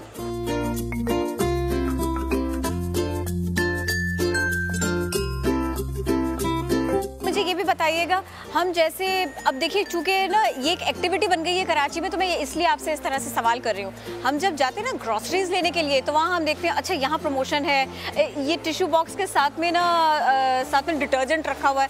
ऐसे एक पूरा फार्मूला होता है जो आपकी अटेंशन को ग्रैब करने के लिए प्रोडक्ट्स को रखा जाता है। अब ये तो किताबें, यहाँ आप लोगों ने कोई साइंस लड़ाई है ऐसी क्या? यहाँ पर भी हम इस तरह का, हमारी एक स्पेशल कैटेगरी है जिसका नाम है प्राइस स्लैश बुक्स, जिसके अंदर हम बहुत अच्छे इंटरेस्टिंग और one of the best seller titles जो हैं वो लाकर हमने रखे हैं, जिसमें किताबें 250 रुपए की, 200 रुपए की books like I am Malala, books like rich dad poor dad, जो कि बहुत बहुत पॉपुलर बुक्स हैं under business and self help category, like rich dad poor dad Robert Kiyosaki की, वो एक कैटेगरी है जिसके अंदर पड़ी हुई है, उसको हम प्राइस स्लैश बुक्स कहते हैं। तो अभी हम ये सोच रहे थे कि आखिर ये मैजिकल बुक्स है क्या, ये मैजिक है क्या? बुक और उसका इल्म वो तो होता ही जादू ही है, लेकिन ये असल मायनों में जादू आया कहाँ से, यही सबको जानने के लिए मैं यहाँ चली आई। और अब हम बात करेंगे इसी सिलसिले में महानूर से। अस्सलाम वालेकुम, कैसी हैं आप? महानूर, मुझे बताएं ना, ये क्या जादू है, प्लीज़ हमें दिखाएं ना। ये बेसिकली हमारे पास 3D मैजिक बुक्स हैं, ठीक है। हमारे पास इसके साथ एक एप्लीकेशन हमें एक डाउनलोड करनी पड़ती है, जो कि एंड्रॉइड और आईफोन दोनों में हम लोग डाउनलोड कर सकते हैं। तो उस एप्लीकेशन को हम लोग ऐसे खोलते हैं, ये हिप्पो मैजिक के नाम से। हिप्पो मैजिक, या हमें इसको खोल के स्कैन करेंगे और ये सारे कैरेक्टर्स लाइव आ जाएंगे। वो पॉपअप पूरे, या देखो, और हर पेज पे ऐसे ही होते रहेगा, एक पेज छोड़ के, ताकि बच्चे रीड भी कर सकें, लर्न भी कर सकें, एक्टिविटीज़ भी करवाते हैं ये, और स्टोरी टेलिंग भी है। और मेरे ख्याल में अगर टैब्स यूज़ करने हैं और इस तरह से डिवाइसेस यूज़ करने हैं, ये सब कुछ यूज़ करना है, तो उसका ये बेहतरीन इस्तेमाल है। ये बेहतरीन एक इस्तेमाल है, गेम्स खेलने से बेहतर है। ये गेम्स खेलने से बेहतर है। Thank you so very much, ये क्यूट है। से आप लंबे भी तो इतने मेरा माइक वहाँ जा रहा होगा। नहीं ठीक है। मैं आई थी इस इवेंट को रिपोर्ट करने के लिए, इसकी तफसीलात इकट्ठा करने के लिए, तो जहाँ यहाँ मैं इतने सारे लोगों से मिली और मैंने बात की, तो यहाँ मैंने किसी और को भी ना चोरी छुपे बुक्स पढ़ते ख़रीदते देख लिया है। सर अस्सलाम वालेकुम, कैसे हैं आप? ये आप वाकई बुक्स ख़रीदने आए थे, जायज़े लेने आए थे? मैं बुक्स खरीदने आया था, ये मेरा तीसरा विजिट है इस एग्जीबिशन के अंदर। और कितनी बुक्स ले जाते हैं आप खरीद के हर विजिट पर? ये पहली एग्जीबिशन है जिसके अंदर तकरीबन मैं 20 से 30 किताबें खरीद चुका हूँ। नाइस। डिस्काउंट अवेल करके ज़्यादा अच्छा लगा? जी बिल्कुल। या वो जो वैरायटी उन लोगों ने रखी है उसके बारे में? मैं समझता हूँ कि जो किताबें हैं टॉपिक वाइज वो बहुत रेलेवेंट हैं, वो बहुत अहम है। दूसरा प्रिंटिंग जो है इनकी बहुत क्वालिटी की प्रिंटिंग है। एंड आखिरी बात डेफिनेटली प्राइस भी आई थिंक कि मोर देन 50 to 90% डिस्काउंट है। अच्छा सर, यहाँ पे ना इन्होंने बड़ा इंटरेस्टिंग तरीका रखा है मुख्तलिफ स्टॉल्स पे। कहीं बहुत दिलचस्प अंदाज में किताबों को प्लेस किया है, कहीं बहुत अच्छे जुमले पढ़ने को मिले जैसे कि कुछ अच्छा लिखे यहाँ पे लिखा हुआ था। ये बात कितनी इंपॉर्टेंट है? ये बात सब पे लागू होती है और माशरे में भी लागू होती है, चाहे वो किताब लिखने वाले हों चाहे वो मीडिया के लोग भी हों। उनको ज्यादा किताबें पढ़नी चाहिए, पढ़ते रहना चाहिए तो काम अच्छा हो सकता है। मैं समझता हूँ कि हर किसी को किताब पढ़नी चाहिए और ख़ास तौर पे जो लोग तहकीक कर रहे हैं उनको किताब पढ़नी चाहिए। और ख़ास तौर पे अगर आप किसी प्रोग्राम भी कर रहे हैं तो रिसर्च के बगैर और किताब के बगैर मैं नहीं समझता हूँ कि वो प्रोग्राम इतना इम्पैक्ट प्रोड्यूस कर सकता है। सर ये तज़किरा अच्छा था ना, आप मुझे बताएंगे ये इस दौर में जिन सियासतदानों को आप देख रहे हैं, किसको देख के आपको लगता है इसने किताब पढ़ी है और किसको देख के लगता है इसने कोई किताब तो पढ़ी होती? कोई से दो नाम ले दीजिए। मैं समझता हूँ कि आप लोग ज़्यादा बेहतर जज हैं, मगर मैं जब ऑटोग्राफी पढ़ता हूँ किसी की तो मैंने देखा है कि वो शख्सियात जिन्होंने मकाम हासिल की वो बजाते खुद किताबें पढ़ते थे और फिर वो उसमें काम पे पढ़ें। और आज हम जब लीडरशिप की बात करते हैं और प्रोफेशनल डेवलपमेंट की बात करते हैं उसमें भी किताब पढ़े बगैर आप अपना मकाम हासिल नहीं कर सकते। Thank you so very much sir, आपने हमको टाइम दिया। हम यहाँ आ गए, इल्म का ख़जाना हमने देख लिया जो यहाँ चारों कोनों में बिखरा पड़ा है। बहुत सारे लोगों से बात की, मुलाकात की, किताब से मोहब्बत होती क्या है और आप किताब से क्या सीख सकते हैं, आज हमें ये भी जानने को मिला। तो मैं तो आ गई, आप पीछे रहेंगे क्या? नहीं रहना चाहिए। प्लान करें, बल्कि आप प्लान भी नहीं करें, जल्दी से आ जाए क्योंकि 24 आवर्स यहाँ पर आपको मिल सकती है किताबें नहीं, बहुत सारी किताबें, वो भी डिस्काउंट्स के साथ। ज़बरदस्त। और खालिद राकी साहब से भी मुलाकात करके आई, ज़बरदस्त। मैंने बहुत सीखा और मैंने उनसे वादा लिया है कि वो ये जो सिलसिला है ना अच्छी गुफ्तगू का और वो जिस तरह से उनका सुबह सवेरा उनका जैसे होता है तो हम इसके ऊपर ज़रूर उनसे मिलेंगे, बात करेंगे। उन्होंने प्रॉमिस कर लिया। ज़बरदस्त, प्रॉमिस कर लिया। चलें जी, आपको ज़रा तंदूरी चाय का मज़ा दिलाते हैं हमें। किताब और चाय का साथ। हसीन शहर की सुहानी शाम और इसमें अपने प्यारों और दोस्तों का साथ, ऐसे में कड़क तंदूरी चाय। यस, इस्लामाबाद में है। अरहम खान आपको दिखाएंगे क्या माहौल है वहाँ पर और कैसी चाय है वहाँ पर। बहकते तंदूर में पड़े मट्टी के प्यालों में कढ़ने वाली तंदूरी चाय जिसकी खुशबू से शाम महक उठती है, इसकी इनफरादियत क्या है आज हम आपको बताएंगे। बेकिंग प्रोसेस जो है वो बड़ा डिफरेंट है। दूसरा हांडी है, इसके एक प्रॉपर एक टेक्निक होती है, दो किस्म की हांडी इसमें यूज़ करते हैं। एक तो रेड हॉट होती है जिसके अंदर से हम चाय पास करते हैं, जिसकी वजह से उस चाय के अंदर एक मिट्टी का एक हल्का सा एसेंस और एक तड़के का फ्लेवर आ जाता है। चाय भी अच्छी है, प्रेजेंटेशन है नई, इनकी ट्रैक्शन है, इसमें टेस्ट भी डिफरेंट आ जाता है। हमें बहुत अच्छा लगा क्योंकि नेचुरली हमारा कल्चर है। मिट्टी का टेस्ट आता है, बीच में महक सी आती है। तंदूरी चाय को पकाने का तरीका तो मुनफरिद है ही, इसकी चुस्की का चस्का भी ऐसा कि जिसकी जबान को एक दफा लगा वो इसका दीवाना हो गया। कैमरामैन मोहम्मद नवाज के साथ अरहम खान, समा, इस्लामाबाद। अच्छा जी, हम इससे पहले आज शो में ख़ास तौर पर बात कर रहे हैं मौसम की, मौसमियात की। तो महकमा रिलीफ ने बारिशों और लैंड स्लाइडिंग से मुताल्लिक़ मालूमात फराहम करने के लिए एक मोबाइल ऐप मुतारिफ कराई है। खैबर पख्तूनख्वा का जो बालाई हिस्सा है, जो इसके बालाई अजला हैं, यहाँ हालिया मूसलाधार बारिश और लैंड स्लाइडिंग इसके वाक़यात बहुत सारे हुए, लोग बहुत परेशान हुए। इस सब के बाद ही वज़ीर आला खैबर पख्तूनख्वा की हिदायत पर इमरजेंसी अलर्ट PDMA के नाम से एक मोबाइल ऐप तैयार की गई। मोबाइल ऐप पर मौसमी सूरत हाल, हादसात, कुदरती आफात से मुताल्लिक़ नक्शे और इमदादी कार्रवाइयों की ताज़ा तरीन मालूमात बआसानी मिल सकेंगी। सूबाई महकमा रिलीफ के मुताबिक इमरजेंसी अलर्ट से मुताल्लिक़ ऐप PDMA की तैयार करदा है और इसको प्ले स्टोर से बआसानी डाउनलोड किया जा सकता है।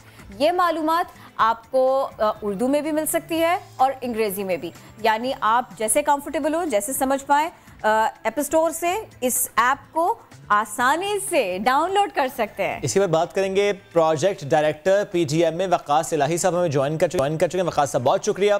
सर, ऐप से मुताल्लिक आपसे बात हम कर रहे हैं, लेकिन मैं सबसे पहले आपसे जानना ही चाह रहा हूँ कि क्योंकि सिचुएशन इस वक्त ऐसी है कि बलाई इलाकों में मुसलसल लैंड स्लाइडिंग हो रही है और ऐसे में अगर कोई टूरिस्ट वहाँ फंस जाता है और वो इस ऐप के ज़रिए कांटेक्ट करना चाहता है, तो क्या उसको मदद मिलेगी, इमदाद फराहम की जाएगी?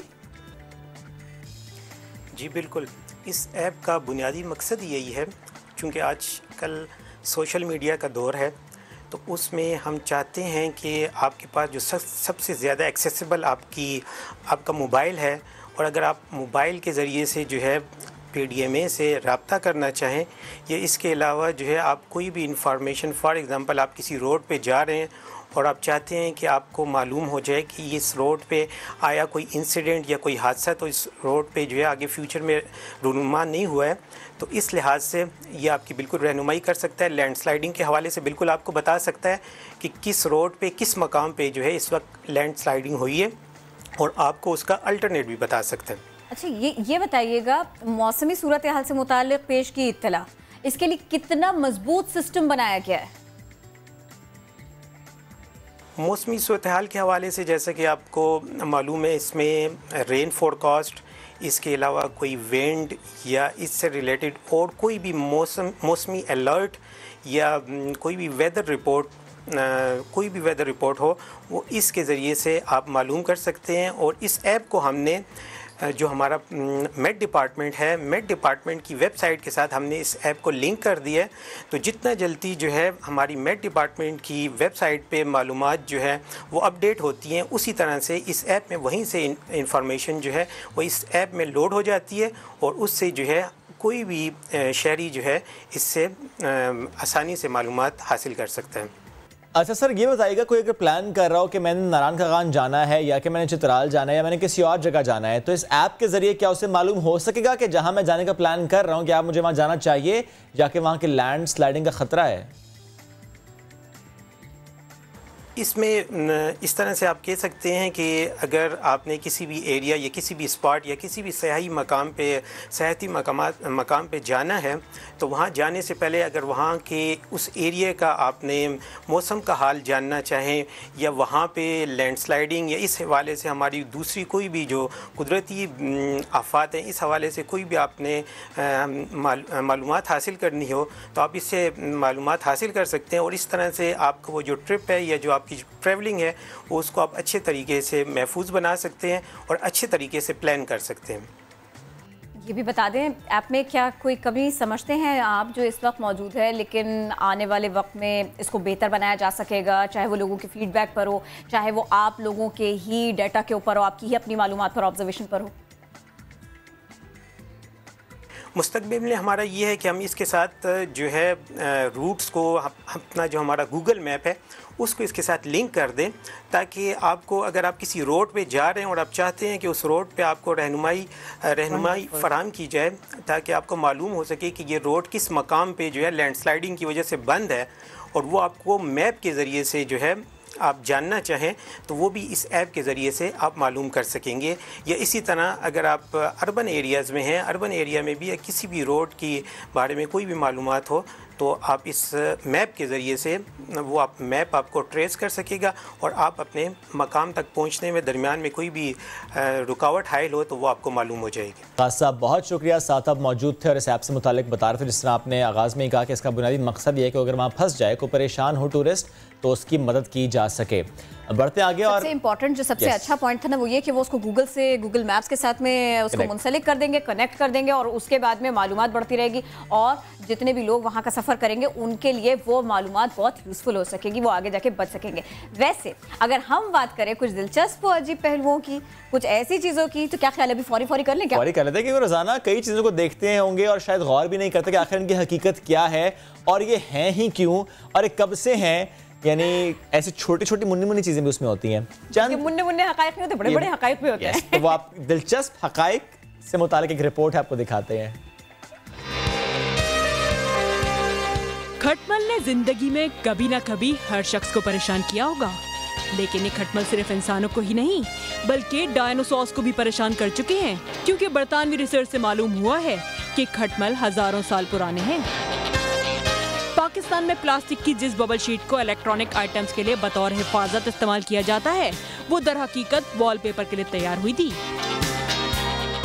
और अब जरा दिल्ली से मुतल्लिक दिलचस्प हकायक जान लें। दिवाली के दिनों में फजाई आलूदगी इतनी बढ़ जाती है कि हर शख्स अंदाजन 113 सिगरेट पीने जितनी आलूदगी बर्दाश्त करता है। 2011 में आसमान से रंग बिरंगी बरसात हुई। केरला के मुख्तलिफ इलाकों में बारिश की। लाल, हरी और पीली बूंदों ने शहरियों को परेशान किए रखा। चांद जो देखने में इंतहाई करीब नजर आता है, पता चला है कि वो हर साल दुनिया से 1.48% दूर हो रहा है।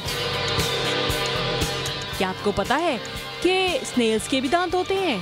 लॉस एंजल्स की नेशनल हिस्ट्री म्यूजियम के मुताबिक स्नेल्स के हजारों दांत होते हैं जिनके जरिए वो खुराक को अपने हिसाब से खाने के काबिल बनाते हैं।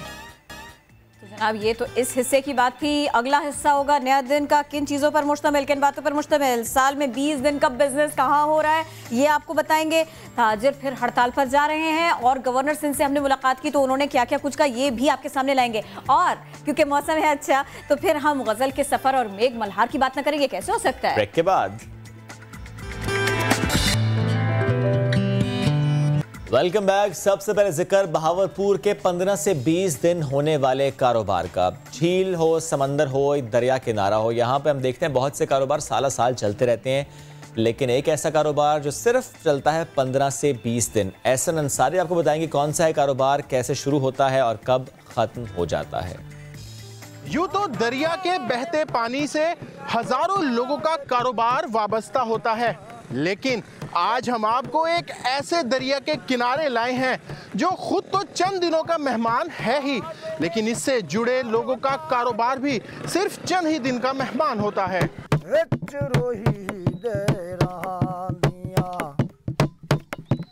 बहावलपुर के सतलुज में बहता पानी, लंबी प्यास के बाद चंद रोज की रवानी, बस यही है इस चलते पानी और इससे जुड़े लोगों की कहानी। मेहमान दरिया के चलते ही इन कश्तीबानों का कारोबार भी जोरों से चल पड़ता है।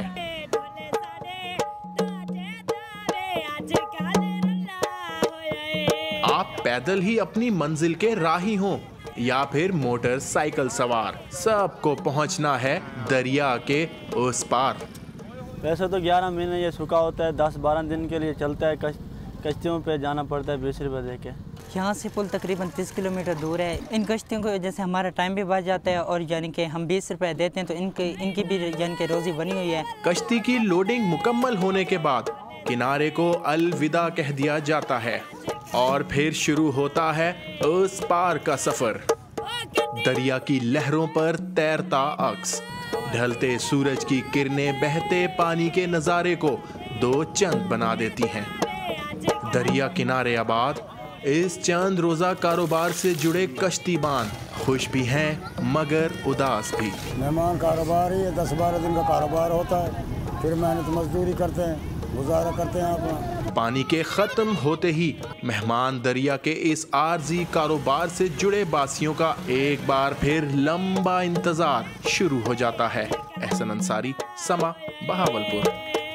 ईद उल अजहा पर ताजरों को क्या वफाकी हुकूमत की जानिब से ईदी मिलेगी? हुकूमत ने ताजरों के लिए क्या कोई ईदी, कोई रिलीफ सोच रखा है? गवर्नर सिंध इमरान इस्माइल इस बारे में क्या कहते हैं? मैं और किरण आफ्ताब गवर्नर हाउस गए थे और उनसे की थी खुसूसी गुफ्तगू, आपको दिखाते हैं। हम आ चुके हैं गवर्नर हाउस और गवर्नर सिंध इमरान इस्माइल साहब हमारे साथ मौजूद हैं, तो उन्हीं से करेंगे गुफ्तगू। इमरान साहब, thank you so very much. कैसे हैं आप? मैं ठीक हूँ। थैंक यू सो मच कि आपने हमें टाइम दे दिया, जो कि मुझे लगा था कि बहुत मुश्किल हो जाएगा। अच्छा, ज़रा ये बताइए, आप तो इतने सारे मामला देख भी रहे हैं, इतना एक्टिव है माशाल्लाह से। आपकी मुलाकात हुई थी ताजरों के साथ में, कुछ उनके लिए ईदी है, कोई उनके लिए अच्छी बात है? जी नहीं, ताजरों के लिए, जो ताजरों से मुलाकात हुई थी उस वक्त वो बहुत अपसेट थे।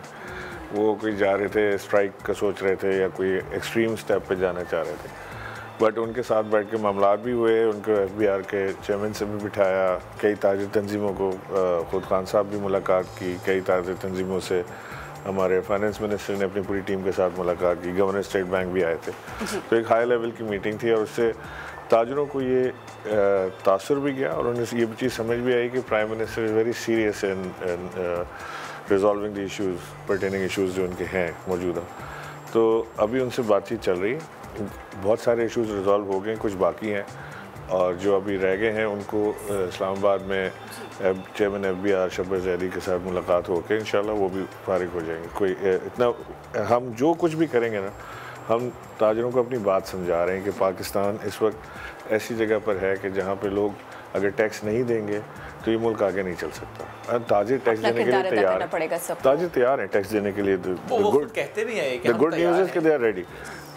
इस वक्त जो प्रॉब्लम आ रहा है वो तरीक़ेकार पे है कि वो एक तरीक़ाकार वो है जो ताजिर सजेस्ट कर रहे हैं, एक तरीक़ाकार वो जो गवर्नमेंट सजेस्ट कर रही है, तो इंशाल्लाह कोई रास्ता बीच में से निकाल लें। ये सारी बात है, लेकिन एक आम आदमी को थोड़ा सा ये बताइएगा, जब हम ये सुनते हैं कि एक ताजिर को CNIC की बुनियाद पर छोटे छोटे या बड़े बड़े सौदे करने चाहिए, तो उसमें कबाहत क्या है?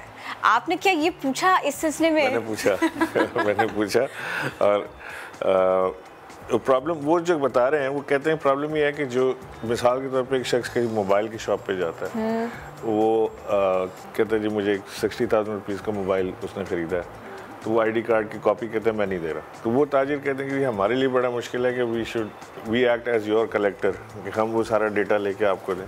बट ये दुनिया भर में होता है कि जो आपकी इकॉनमी जो है वो डॉक्यूमेंटेड ही ऐसे होती है। दुनिया में कई मुल्क ऐसे हैं जहाँ पे आप बिजली का बिल भी कैश पे नहीं कर सकते, there is a card system जिसके ऊपर आप पे करते हैं, तो इकॉनमी डॉक्यूमेंट हो जाती है। और डॉक्यूमेंट होनी भी चाहिए।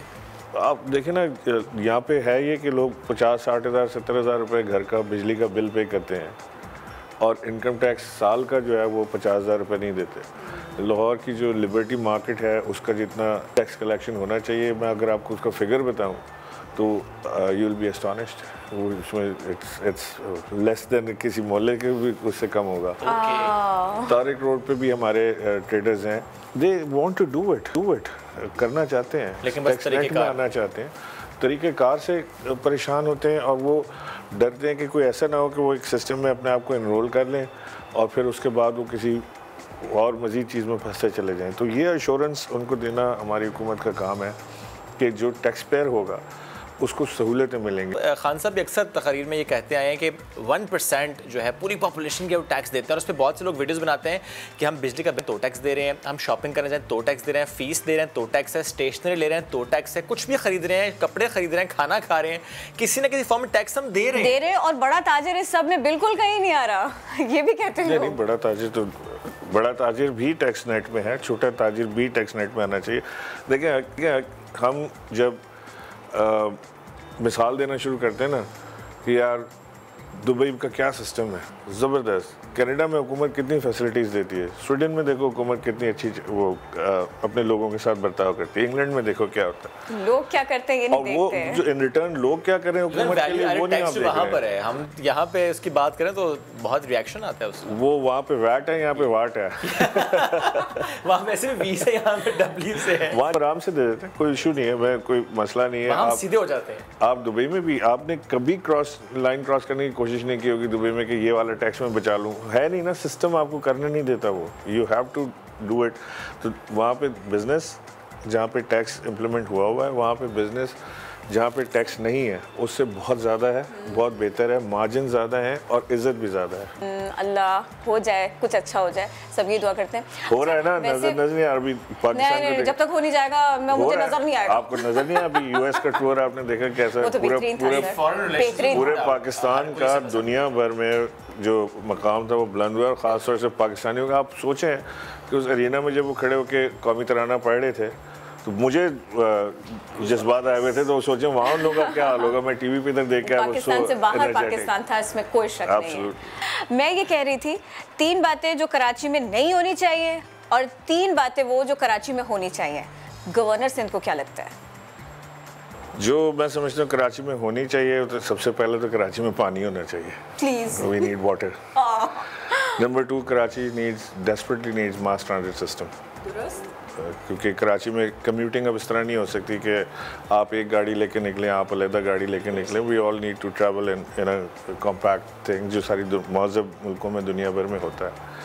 और नंबर 3 जो मेरी एक बड़ी ख्वाहिशात थी, जो मैं समझता हूँ जो पूरी हो गई है, कि कराची में अमन हो जाए किसी सूरत। वो अल्हम्दुलिल्लाह बड़ी हमारी रेंजर्स की कोशिशों से, हमारी लॉ इन्फोर्समेंट एजेंसीज, पुलिस, सबकी कोशिशों से बड़ी कुर्बानियाँ दी लोगों ने, लेकिन वो एक अमन कायम हो गया। तो ये तो वो 3 चीज़ें हैं जो कराची में होनी चाहिए ऑल द टाइम। अमन होना चाहिए, बिजली पानी होना चाहिए, और हमारे पास बाहर निकले तो अपना मोबाइल फ़ोन वापस लेके घर पहुँचे, ये भी तो होना चाहिए। कचरा नहीं होना चाहिए, नहीं होना चाहिए, दहशतगर्दी और है तो रिसाइकिल करने का इंतजाम होना चाहिए उसको, हाँ है ना? नहीं, कचरा तो सारी दुनिया में होता है, लेकिन उसको आप उठा के एक्चुअली कचरा जो है ना, इट्स गोल्ड नाउ। उसको आप उससे ट्रांसफॉर्मेशन करते हैं, बिजली बनाते हैं उससे, आप उससे बहुत सारी चीज़ें करते हैं, रिसाइकलिंग होती है।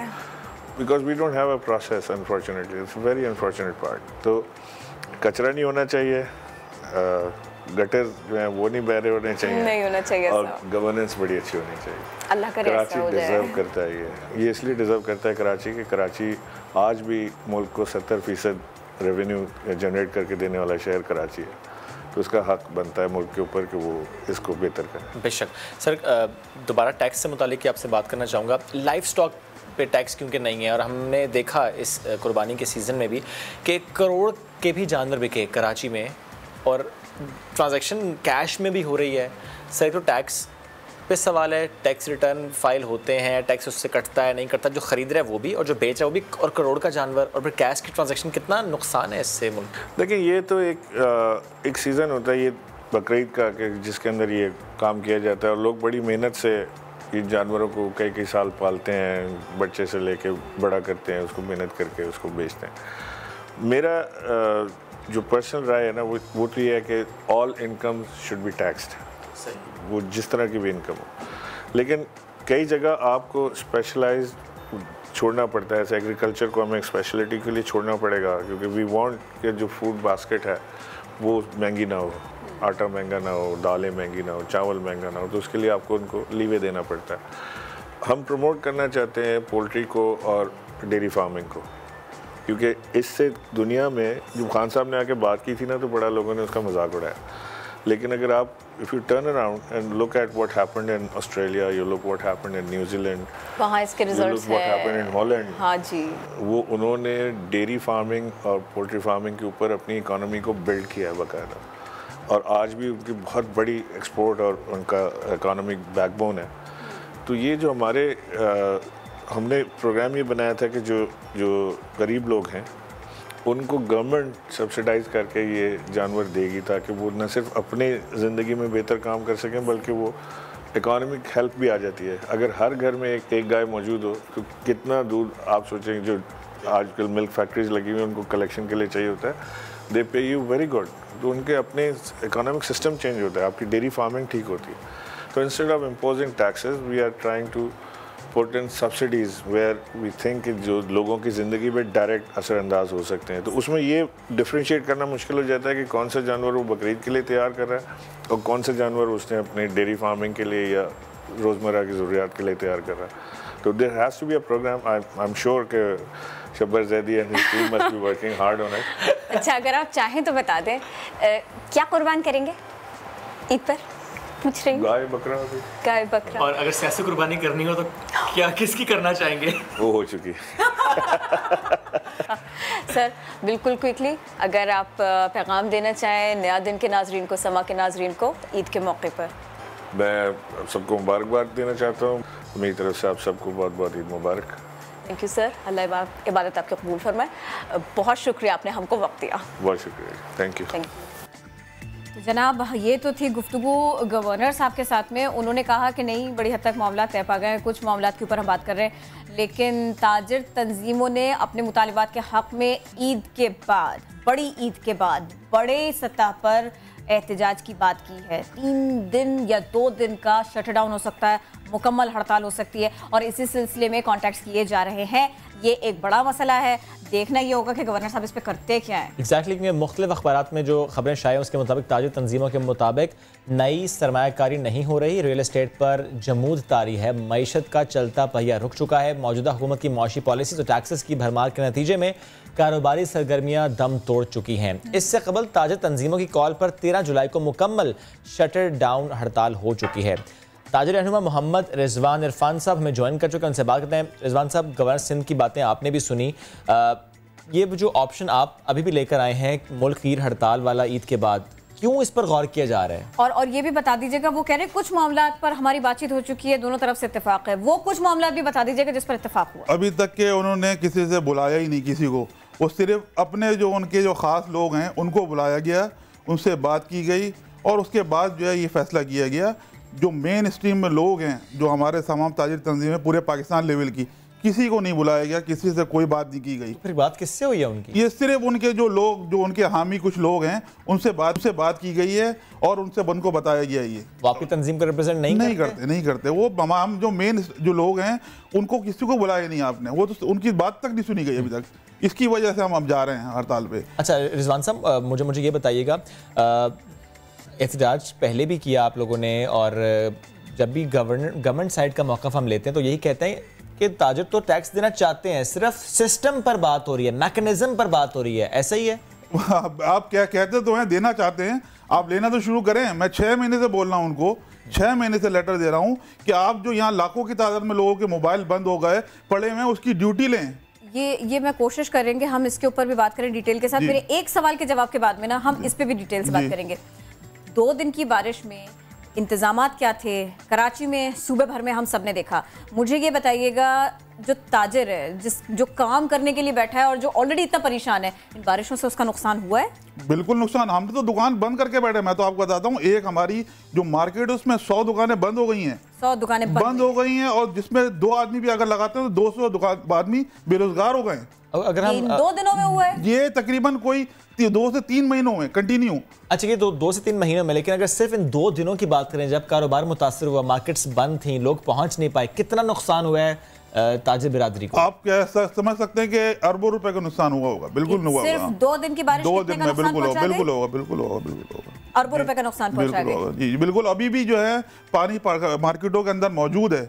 अभी भी मैं जो आया हूँ, तकरीबन कोई रास्ते में पानी खड़ा हुआ है, अभी भी जो है रोडें टूटी हुई है, ट्रैफिक जाम है। आज मेन वर्किंग डे शुरू हुआ है, 2 दिन से कोई कारोबार नहीं हो रहा था। आज पहला जो है वर्किंग डे है, जो लोग निकले हैं। अभी बारिश की पेशगोई जी अभी भी है, लेकिन कोई इंतजाम नहीं। अभी भी आप देख रहे हैं जो एरिया सरजाई टाउन का, वहाँ पानी भरा हुआ है। सुपर हाईवे, जो मेन सुपर हाईवे, वो रोड बंद हो गई, जहाँ से माल जाता है, और वो रोड बंद हो गई। तो ये हाल है। और ऐसे में कारोबार क्या? अच्छा ये बताइए, ये आप आज हमको ये बताना चाह रहे थे कि जो वो नए टैक्स की बात हो रही है और जो हमने कम लगा दिया और ज्यादा छाट दिया, क्या किस्सा है? ये आपको बताओ चलूं, जो एक अभी कुछ तकरीबन 4 दिन पहले जो है गवर्नमेंट ने, FBR ने बताया कि हमने टैक्स में कमी कर दी है। वो कहते हैं कि हमने ब्राइट वाला पेपर है, $30 का जो है वो 135 रुपए उसकी ड्यूटी कर दी है। ये सिर्फ अमेंडमेंट किया है 9 शेड्यूल में सेल्स टैक्स में, ठीक है। और इसके अलावा जो है वो ड्यूटी अलग है।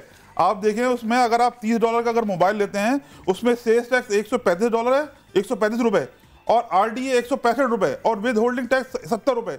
जो पिछला सफा जो है वो है जो वो हुकूमत बता रही है, और जो अगला सफा शोएब ने अपने हाथ में रखा हुआ है वो सफा है। जनाब प्लीज कट कर दें। हाँ। ये जो आगे ना हकायक ही है, हकायक ही है। रिजवान साहब हमें ये बताएं। बिल्कुल 370 रुपए बनते हैं $30 में, और $30 से $100 की जो है उसकी मालियत के वैल्यू, उसमें 1320 रुपए सेल्स टैक्स है, 1620 रुपए RDA, 730 रुपए विद होल्डिंग टैक्स है, जो बनता है 3670 रुपए।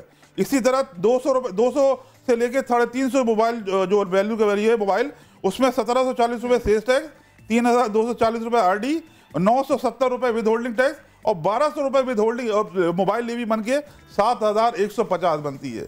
और यही वो वजह है कि अब आप लोग एक बड़े शटडाउन की तैयारी कर रहे हैं। जी, मैं आपको, ये नए मोबाइल का है, हम तो यूज मोबाइल की बात करते हैं, जो 80% लोग यूज मोबाइल इस्तेमाल करते हैं, और जो आवाम के मोबाइल बंद हो गए, जो दुकानदार को मोबाइल बंद हो गए। आपने एक एमनेस्टी दी, अभी एमनेस्टी दी कि भाई आप अपना जो है माल जो है सफेद करा लें, 1.5% में जो है वो प्रॉपर्टी करा लें, और 4% में आप कैश करा लें। तो भाई हम तो ड्यूटी देने को तैयार हैं, वो भी क्यों नहीं करते काम? सही। मोबाइल फोन जो है, मैं आपको बताऊं, इंपोर्टेबल आइटम है, ड्यूटी पेड आइटम है, और बाकायदा यूज मोबाइल का एसआरओ जारी हो गया है।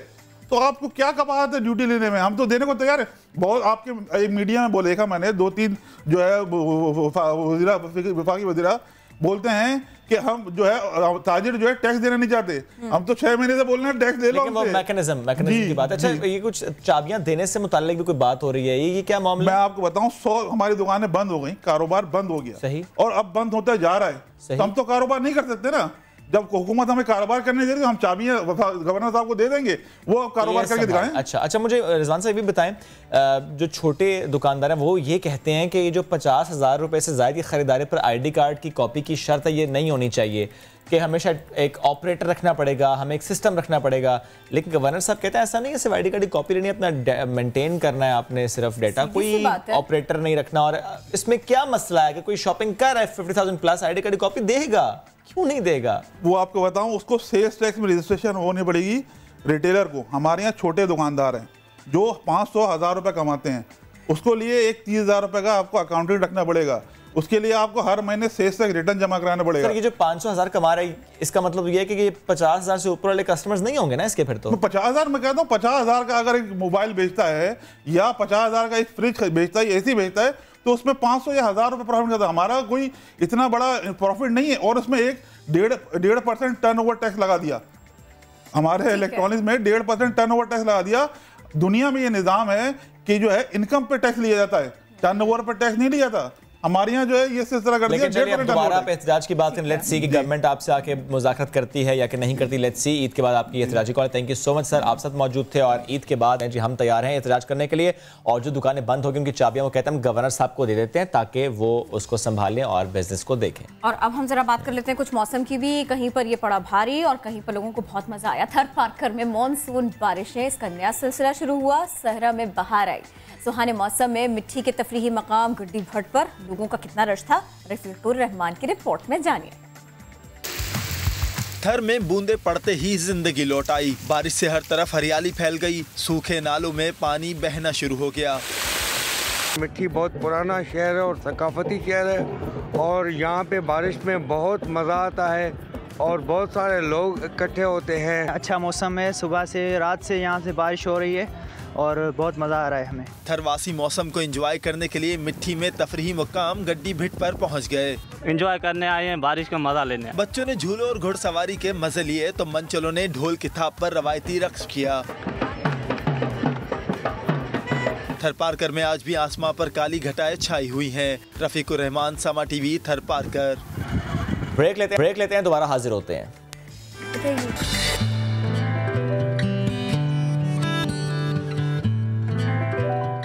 हाजिर हैं ब्रेक के बाद। कराची में बारिश में बच्चे खेल रहे थे और वो जान की बाजी हार गए। उमर और आराफ की बात कर रही हूँ मैं। बारिश में इनका खेलना इनकी जान ले गया। करंट लगने की वजह से इनकी जान गई।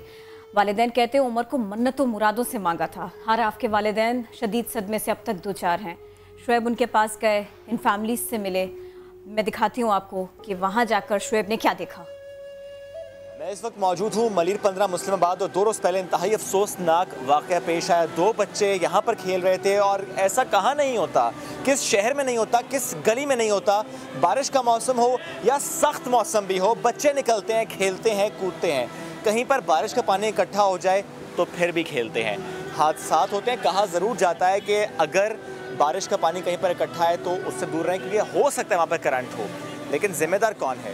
क्या कि इलेक्ट्रिक जिम्मेदार नहीं है? क्या ऐसा वाक़या पहली बार होता है कि पानी खड़ा हुआ, तार टूट गया, करंट आ गया और कोई ना कोई नाखुशगवार वाक़या पेश आ गया? ऐसा ही वाक़या यहीं पर पेश आया। 3 बच्चे थे, खेल रहे थे। उमर और एराफ यहाँ पर जब खेल रहे थे तो करंट लगा और यहीं पर उनकी मौत वाक़ हो गई। हमज़ा उनके साथ ही मौजूद था, यहीं पर खेल रहा था, उन्हीं के साथ खेल रहा था। तो उससे पूछते हैं उसने क्या देखा था यहाँ पर। हमज़ा, आप भी यहाँ पर थे, आप भी खेल रहे थे, मुझे बताओ कि आपने क्या देखा था? इन लोग को करंट लगा, मेरे को महसूस हुआ, मैं भागा, ये दोनों गिर गए। उमर वहाँ पर गिर गया? हाँ, और भी गिर गए। फिर आपने पहले कोशिश की थी उमर को बचाने की, इसलिए गिर गया? हाँ। तो आप वैसे रोज़ाना यहीं पर खेलते थे? बारिश का पानी इकट्ठा था इसलिए खेल रहे थे। सारे बच्चे खेलते हैं, बारिश के पानी इकट्ठा होता है। एक और साहब है इसी मार्केट में, तो उनसे बात करते हैं क्योंकि जब ये हादसा पेश आया तो वो आए, उन्होंने यहाँ से बच्चों को उठाया। अस्सलाम वालेकुम जी, कैसे आप? वालेकुम अस्सलाम। आपने क्या देखा जब हादसा हो चुका था? वो दोनों बच्चे यहाँ पर, ज़ाहिर है शायद उनकी मौत वाक़ हो चुकी थी। भाई ये बच्चा यहाँ से भागता हुआ जब शोर मचाने लगा कि भाई वहाँ बच्चे गिर गए, उनको क्या हो रहा है उनको देखें, तो मैं था, मेरे साथ और दोस्त खड़े हुए थे, उन्होंने देखा तो बच्चे यहाँ चिपके हुए थे, यानी तड़प रहे थे वो। तो हम वहाँ से शोर मचाते गए, सामने केसी ऑफिस है कि करंट बिजली बंद करो, ये वक्त बिजली कैसे आ गई है। तो जब हम आने लगे तो हमें भी शॉट लगा, हम पीछे हट गए। तो वहाँ से बंदे गए भागे, तो यहाँ से भागे, उन लोगों को बोला कि ये बिजली बंद करो कि बच्चे यहाँ चिपक गए हैं। तो उन लोगों ने बिजली बंद की। तो जब हम यहाँ पहुँचे तो बच्चे एक्सपायर हो गए थे, यानी कि फौत हो गए थे। हम कह के चुके हैं कि यहाँ पानी निकाला जाए, पानी की वजह से पानी निकालने का कोई निज़ाम नहीं है, पानी निकाला जाए। जब तक ये पानी नहीं निकलेगा ऐसे और कहानी होती रहेगी।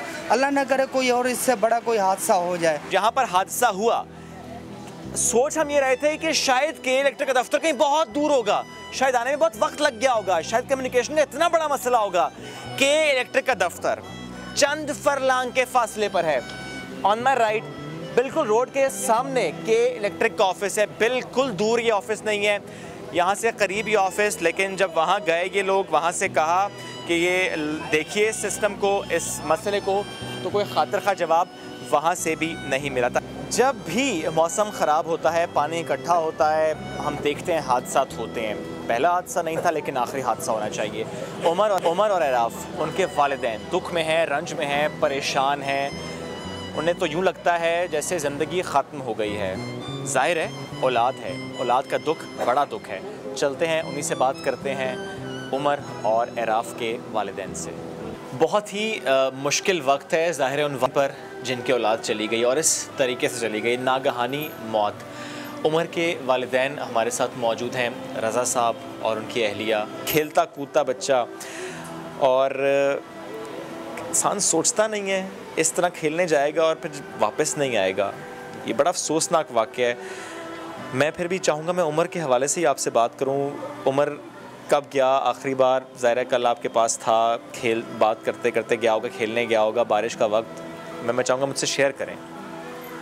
मेरा उमर सुबह से बाहर खेल रहा था, मैंने उसकी स्कूल की छुट्टी भी करवाई थी कि बारिश हो रही है। मैं भी जॉब करती हूँ स्कूल में। मैंने बोला बेटा मैं नहीं लेके जा रही, आज बारिश हो रही है, आप यहीं खेलो। वो ट्राउज़र वगैरह पहन के बाहर 8 बजे से खेल रहा था। मैं 3 बजे उसको घर लेके आई पकड़ के। बाहर से बच्चे आओ उमर बैट बॉल खेलें, आओ उमर बैट बॉल खेलें। उसने वो कपड़े उतारे, शर्ट ट्राउज़र पहना, बाहर निकल गया। मैं भी स्कूल की जॉब करती हूँ, मैं थकी हुई थी, मैं लेट गई। मैंने बोला बैट बॉल खेल रहा है यहीं होगा, मुझे नहीं पता। मैं 5 बजे उठी, मैं बच्चों से पूछ रही हूँ कि बेटा उमर कहाँ है, बेटा उमर कहाँ है, कोई मुझे जवाब नहीं दे रहा। फिर एक बच्चे हंसने ने मुझे बोला कि उमर को करंट लगा है। मैंने आओ देखा न ताओ देखा, पाँव में मेरी चप्पल थी नहीं थी, दुपट्टा था, यानी मैं भागते हुए उस जगह पे गई जहाँ मेरा बेटा। अगर मुझे 10 मिनट पहले वो बता देता मैं पहुँची अपने बेटे के पास, मगर मेरा बेटा उस टाइम तक वो हॉस्पिटल ले गए। हम लोग पहुँचे वहाँ पे, ये जिस हॉस्पिटल में हम लोग पहले गए वहाँ पे ही रात था। ये कह रहे नहीं सना अपना बेटा नहीं है, सना हमारा उमर नहीं है। हम लोग अतिया वालों ने हमें कोई जवाब नहीं दे रहे, नहीं ठीक है, नहीं ठीक है। जिस टाइम ये आए रोते हुए उमर को देख के मेरा दिल फटा, मैं वही गिर गई। फिर मुझे नहीं पता कि हम लोग कैसे गाड़ी में घर तक आए, क्या हुआ क्या नहीं। वो टाइम है, कल 5 बजे से ये टाइम हो गया, ना हम लोग सोए ना हम लोग कुछ खा पी रहे। हम लोग ऐसे, मेरा एक बेटा 9 साल के बाद हुआ, शादी के 9 साल के बाद। मन्नत मुरादों का मेरा बेटा, इतना खूबसूरत, अपने बाप की तरह गोरा चिट्टा। मैं आप लोग से एक इल्तिजा करूँगी, ये बारिश में तारों का मसला सही करवाएं ताकि किसी माँ की गोद ना उजड़े। प्लीज़ मैं हाथ जोड़ के बोलती हूँ, किसी हर माँ की गोद बचाएं आप लोग। रज़ा साहब, मैं आपसे बात करना चाहूँगा।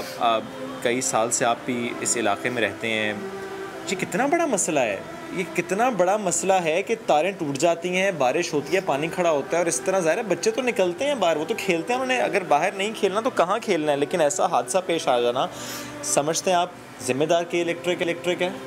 जी हाँ बिल्कुल, के इलेक्ट्रिक जिम्मेदार है इस बात। क्या कहना चाहेंगे आप के इलेक्ट्रिक के लिए, हुकूमत के लिए? क्या कहेंगे भाई, इनको अपनी जिम्मेदारी निभानी चाहिए। जैसा इसके साथ हुआ वैसा किसी और के साथ ना हो, बस यही कह सकते हैं हम, क्या कहेंगे।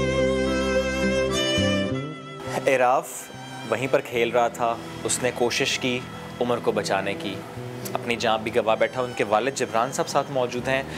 उससे बाद में जबरान साहब, इंतहाई दुख और इंतहाई अफसोस है और वाकई ये वो वक्त है जब इंसान के पास अल्फाज नहीं होते, ना शायद मेरे पास अल्फाज होंगे, ना शायद आपके पास अल्फाज होंगे, ना शायद यहाँ पर मौजूद हर शख्स, किसी के पास अल्फाज नहीं होते। इंसान बस सोचता रहता है कि काश कुछ ऐसा मुआवजा हो जाता, किसी तरह बचा लेते। लेकिन एराफ, उसने तो बचाने की कोशिश की उमर को। आपको कब मालूम हुआ? आप यहाँ पर थे, आपको बताया गया? मैं चाहता हूँ आप मुझे बताएं।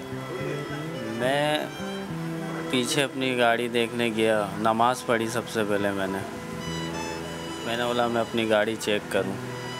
रोड पे खड़ी हुई थी, मैं गाड़ी देखने आया, फिर मैंने देखा एहतिजाज हो रहा रोड पर। मैंने लोगों से पूछा क्या है, क्या हो रहा है? उन्होंने बोला कि 2 बच्चे करंट लग गया, एक्सपायर हो गए। अल्लाह खैर करे। फिर मैं थोड़ा आगे आया, मैं चिप्स भी बेचता हूँ, तो वो कहने लगे चिप्स वाले बच्चे, एक चिप्स वाले का भी बच्चा है। उल्टे पाँव घर भागा। आपको उस वक्त धड़का लग गया? धड़का लगा। मैं वो तकरीबन लोगों को पता चल चुका था, हमें आधा घंटा हो गया था, हमें पता नहीं कि हमारा बच्चा एक्सपायर हो गया।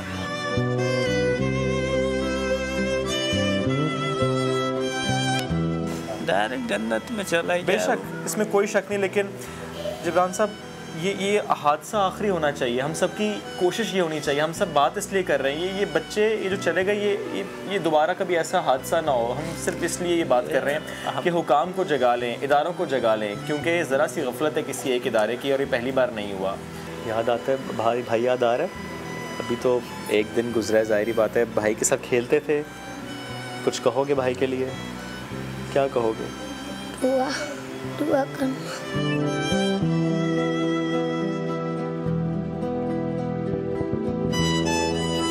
तो हम सब की दुआएं सब बच्चों के साथ हैं। बेशक अल्लाह इसे लंबी ज़िंदगी दे। और बाकी जिस तरह इन्होंने कहा कि एराफ ने तो कोशिश की उमर को बचाने की, और हर बच्चा ही कोशिश करता है। जो मसला है तारें टूटना, करंट लगना और इसकी वजह से हादसा हो जाना, इस इलाके में अभी भी ऐसा है। और इस गली में है, गली भी उस स्पॉट से ज़्यादा दूर नहीं है। और यहाँ पर भी इलाका मकीनों ने खुद लिख कर लगाया हुआ है एक पेज पर कि इस पाइप में करंट है, हाथ ना लगाएं। मंडे को सुबह 6 बजे लाइट गई थी, अब तक लाइट आई नहीं है। जो आई थी 10 मिनट, तो उसने 2 जानें ले ली थी। तो के इलेक्ट्रिक की एटलीस्ट ये जिम्मेदारी तो ज़रूर बनती है कि अपने स्टाफ को जो डिप्लॉय किया होता है, अगर किया होता है तो, कि वो पहले देख लें कहीं पर कोई तार टूटी हुई तो नहीं है। और जब इलाका मकीन की शिकायत करते हैं कि किसी पाइप में या किसी जगह पर तार टूटे हुए हैं और करंट है, तो उसको फ़ौरन देखना चाहिए। और ये सामने लिखा हुआ है, खुद लिखा हुआ है इलाका मकीन, लेकिन कंप्लेंट के बावजूद कि इलेक्ट्रिक का अमला शायद यहाँ पहुँचता नहीं, शायद उसको ये इलाका नज़र नहीं आता, ये गली नज़र नहीं आती, यहाँ पहुँच नहीं पाता। लेकिन क्या हम हादसात का ही इंतज़ार करते रहेंगे एक छोटे छोटे फॉल्ट को दुरुस्त करने के लिए? ये लम्हा फ़िक्रिया है। आओ तो क्या, ना आओ तो क्या, ये बिजली के लिए नहीं, बिजली वालों के लिए है। 2 बच्चे जान से चले गए।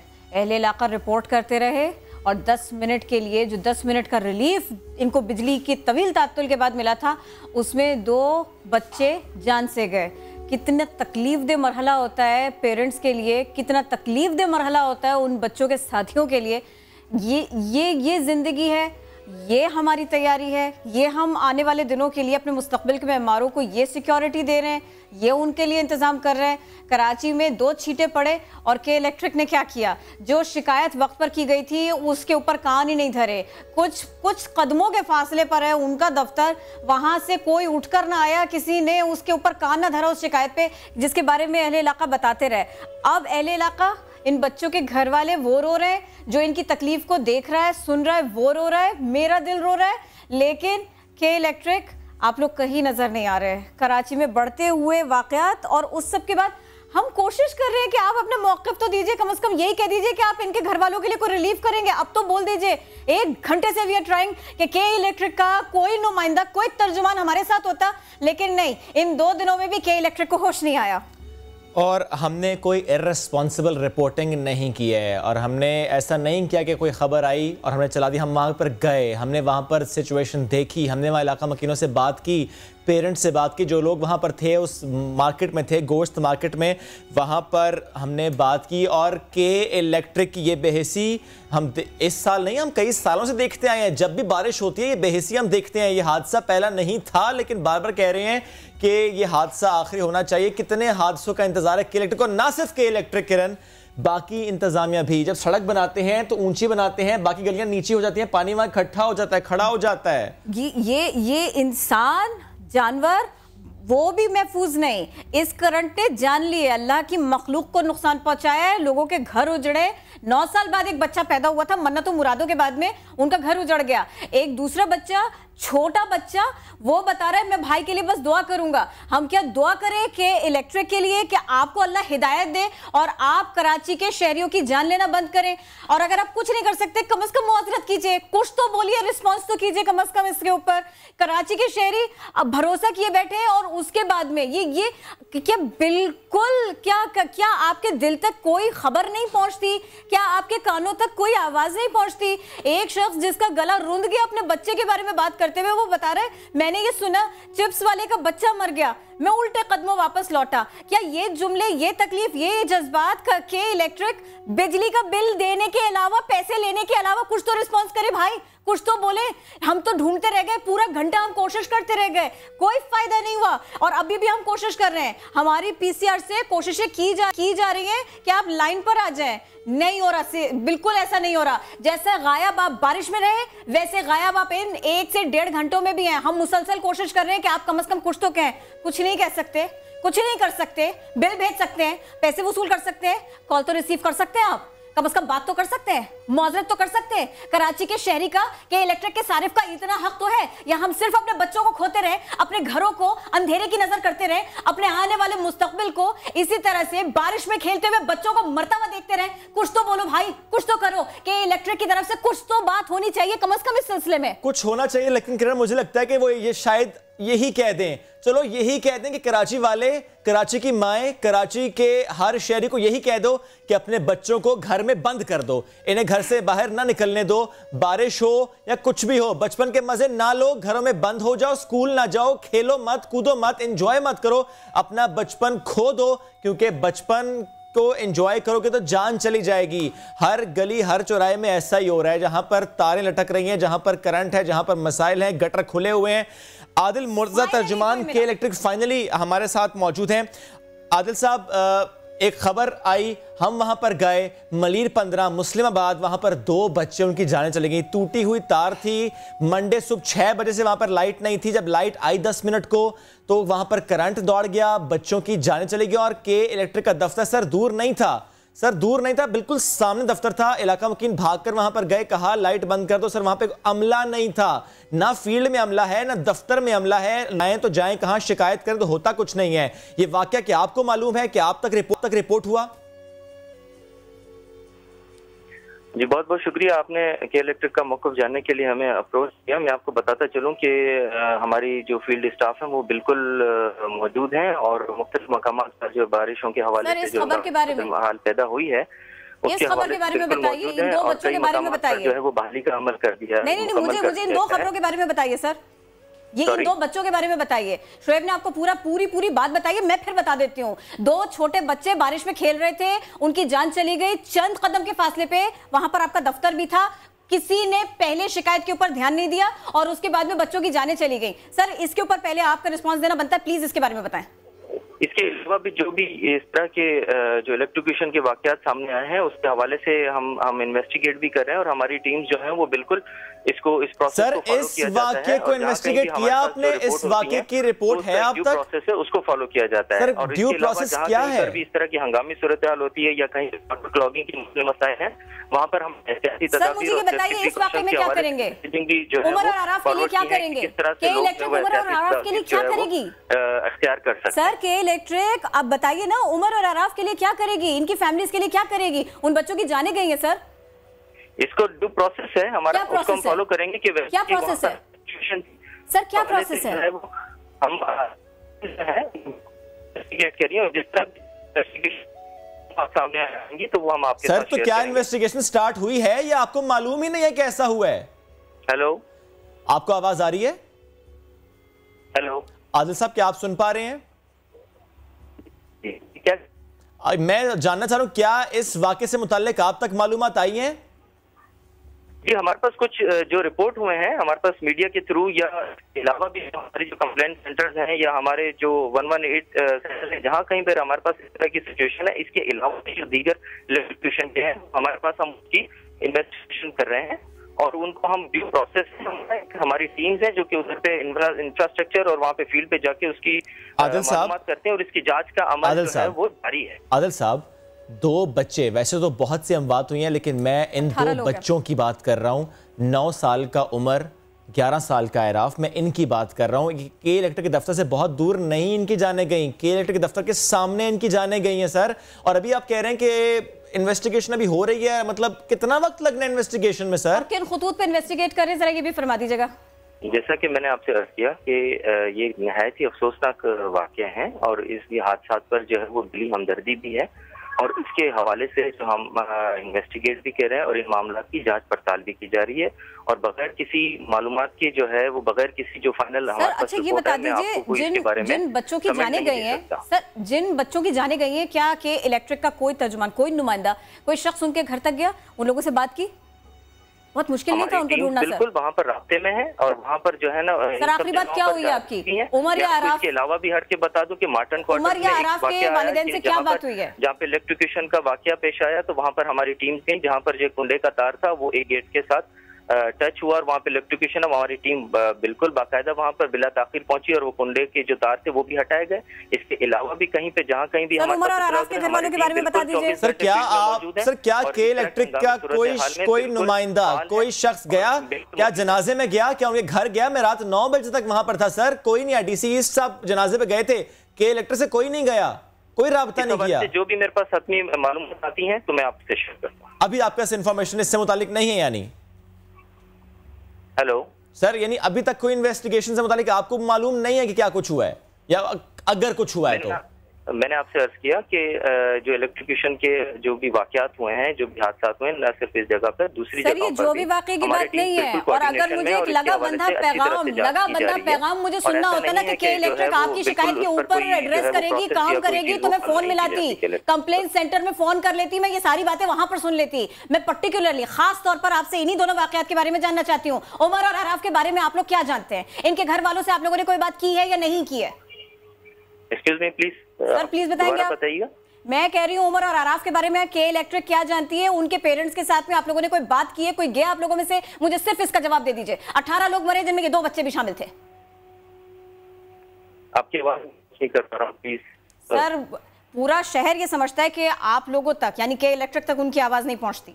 मैं अपनी आवाज फिर आप तक पहुंचा देती हूँ। देखिए, ये कोई ऐसे वाकयात नहीं है जो कि ना झूठ पे मबनी हो, ये सच्चे वाकयात है, ये सच्ची बात है। उमर और आराफ 2 छोटे बच्चे बारिश में खेलने के लिए निकले, 10 मिनट के लिए आपकी बिजली बहाल होती है और वो 2 बच्चे जान से जाते हैं। अब जरा मुझे ये बताइएगा के इलेक्ट्रिक इस सिलसिले में क्या जानती है? उमर और आराफ के बारे में के इलेक्ट्रिक क्या जानती है?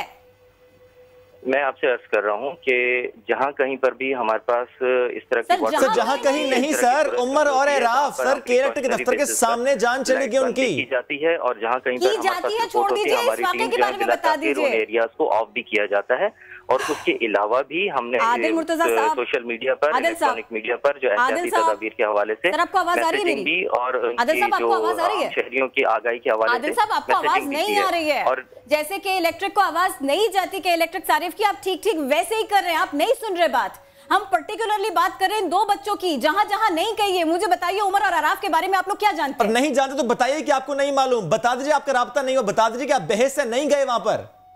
सर, मुझे कुछ कहने का मौका दें तो मैं आपसे मैं तो मुसलसल कह रही हूँ। मैंने कोई 8 सवाल मैंने कर दिए, 5 उसने कर दिया, आप एक ही जवाब दे रहे हैं। आप मुझे प्लीज चलिए, मैं और अगर आप मेरा मौका लेंगे तो आपको जवाब मिल सकेगा।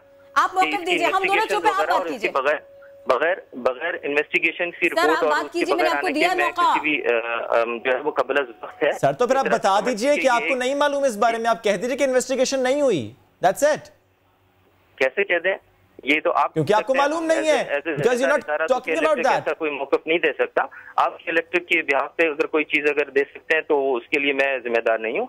और मैं आपसे दोबारा ये अर्ज करता हूँ कि मेरे पास अपनी रिपोर्ट या इसके हवाले से जो भी डिटेल्स आएंगी तो मीडिया पे शेयर की जाएंगी। ये है जी। सर ये एक तरफ की बात नहीं है, पूरी खबर है जिसके ऊपर हमने इन्वेस्टिगेट किया है और रखा है, और ये सिर्फ हम इकलौते नहीं है, अखबारात में भी ये सब कुछ रिपोर्ट हुआ है। आप ये हमसे बहुत बेहतर जानते हैं कि एक सेकंड चाहिए होता है बिजली के झटके से, करंट से जान जाने में। ये आपसे बेहतर, आप लोगों से बेहतर कौन जानता है? और फिर अगर इस किस्म के वाकयात हो तो फिर तो सवाल आप ही से होगा ना आदिल जी। साहब, बिल्कुल आप सवाल करें, लेकिन उसमें ये कि थोड़ा सा आप स्पेस दें कि ताकि उसकी जो मालूमात है वहां पर हमारी फील्ड उसको जांच करके उसके पूरा नेटवर्क सिस्टम होता है। एक आपके जो सब स्टेशन है, इंफ्रास्ट्रक्चर है, वहाँ पे वायरिंग है, वहाँ आदिल साहब जगहों पर ऐसी इलेक्ट्रिफिकेशन भी हुई हैं कि जो कि पोल नहीं थे, वो जैसे आपके कंडक्टर थे या स्ट्रीट लाइट के थे, या वहाँ पर आग लगी, वहाँ के इलेक्ट्रिक के केबल्स भी नहीं थे, वहाँ पर दूसरे के जिनमें स्पार्किंग हुई उसकी वजह से भी होता है इंसिडेंट। तो मेरी आप लोगों से गुजारिश ये है आदिल साहब, ये बिल्कुल आप एक प्रोसेस बता रहे हैं, लेकिन एक करंट 1 सेकंड में जान ले लेता है, 1 सेकंड में, बल्कि 1 सेकंड से भी कम वक्त में। आदिल साहब, 1 सेकंड लगता है जान चली जाती है, लेकिन जब के इलेक्ट्रिक से सवाल करना हो, उनको कंप्लेन करनी हो, उनसे कांटेक्ट करना हो, ट्विटर देखना हो, कॉल करनी हो, ट्विटर पे भी एक ही तरह का जवाब होता है, और अगर कॉल करें तो फिर भी क्या मामला होता है, जरा वो भी आपको दिखा देते हैं। चलिए जी, समा के नाज़रीन को दिखा। अस्सलामुअलैकुम, वेलकम टू के इलेक्ट्रिक। के इलेक्ट्रिक में खुशामदीद। उर्दू में हिदायत के लिए एक दबाएं। फॉर सर्विसेज बराए मेहरबानी इंतजार कीजिए। क्वालिटी के मयार को बरकरार रखने के लिए आपकी कॉल रिकॉर्ड की जा सकती है।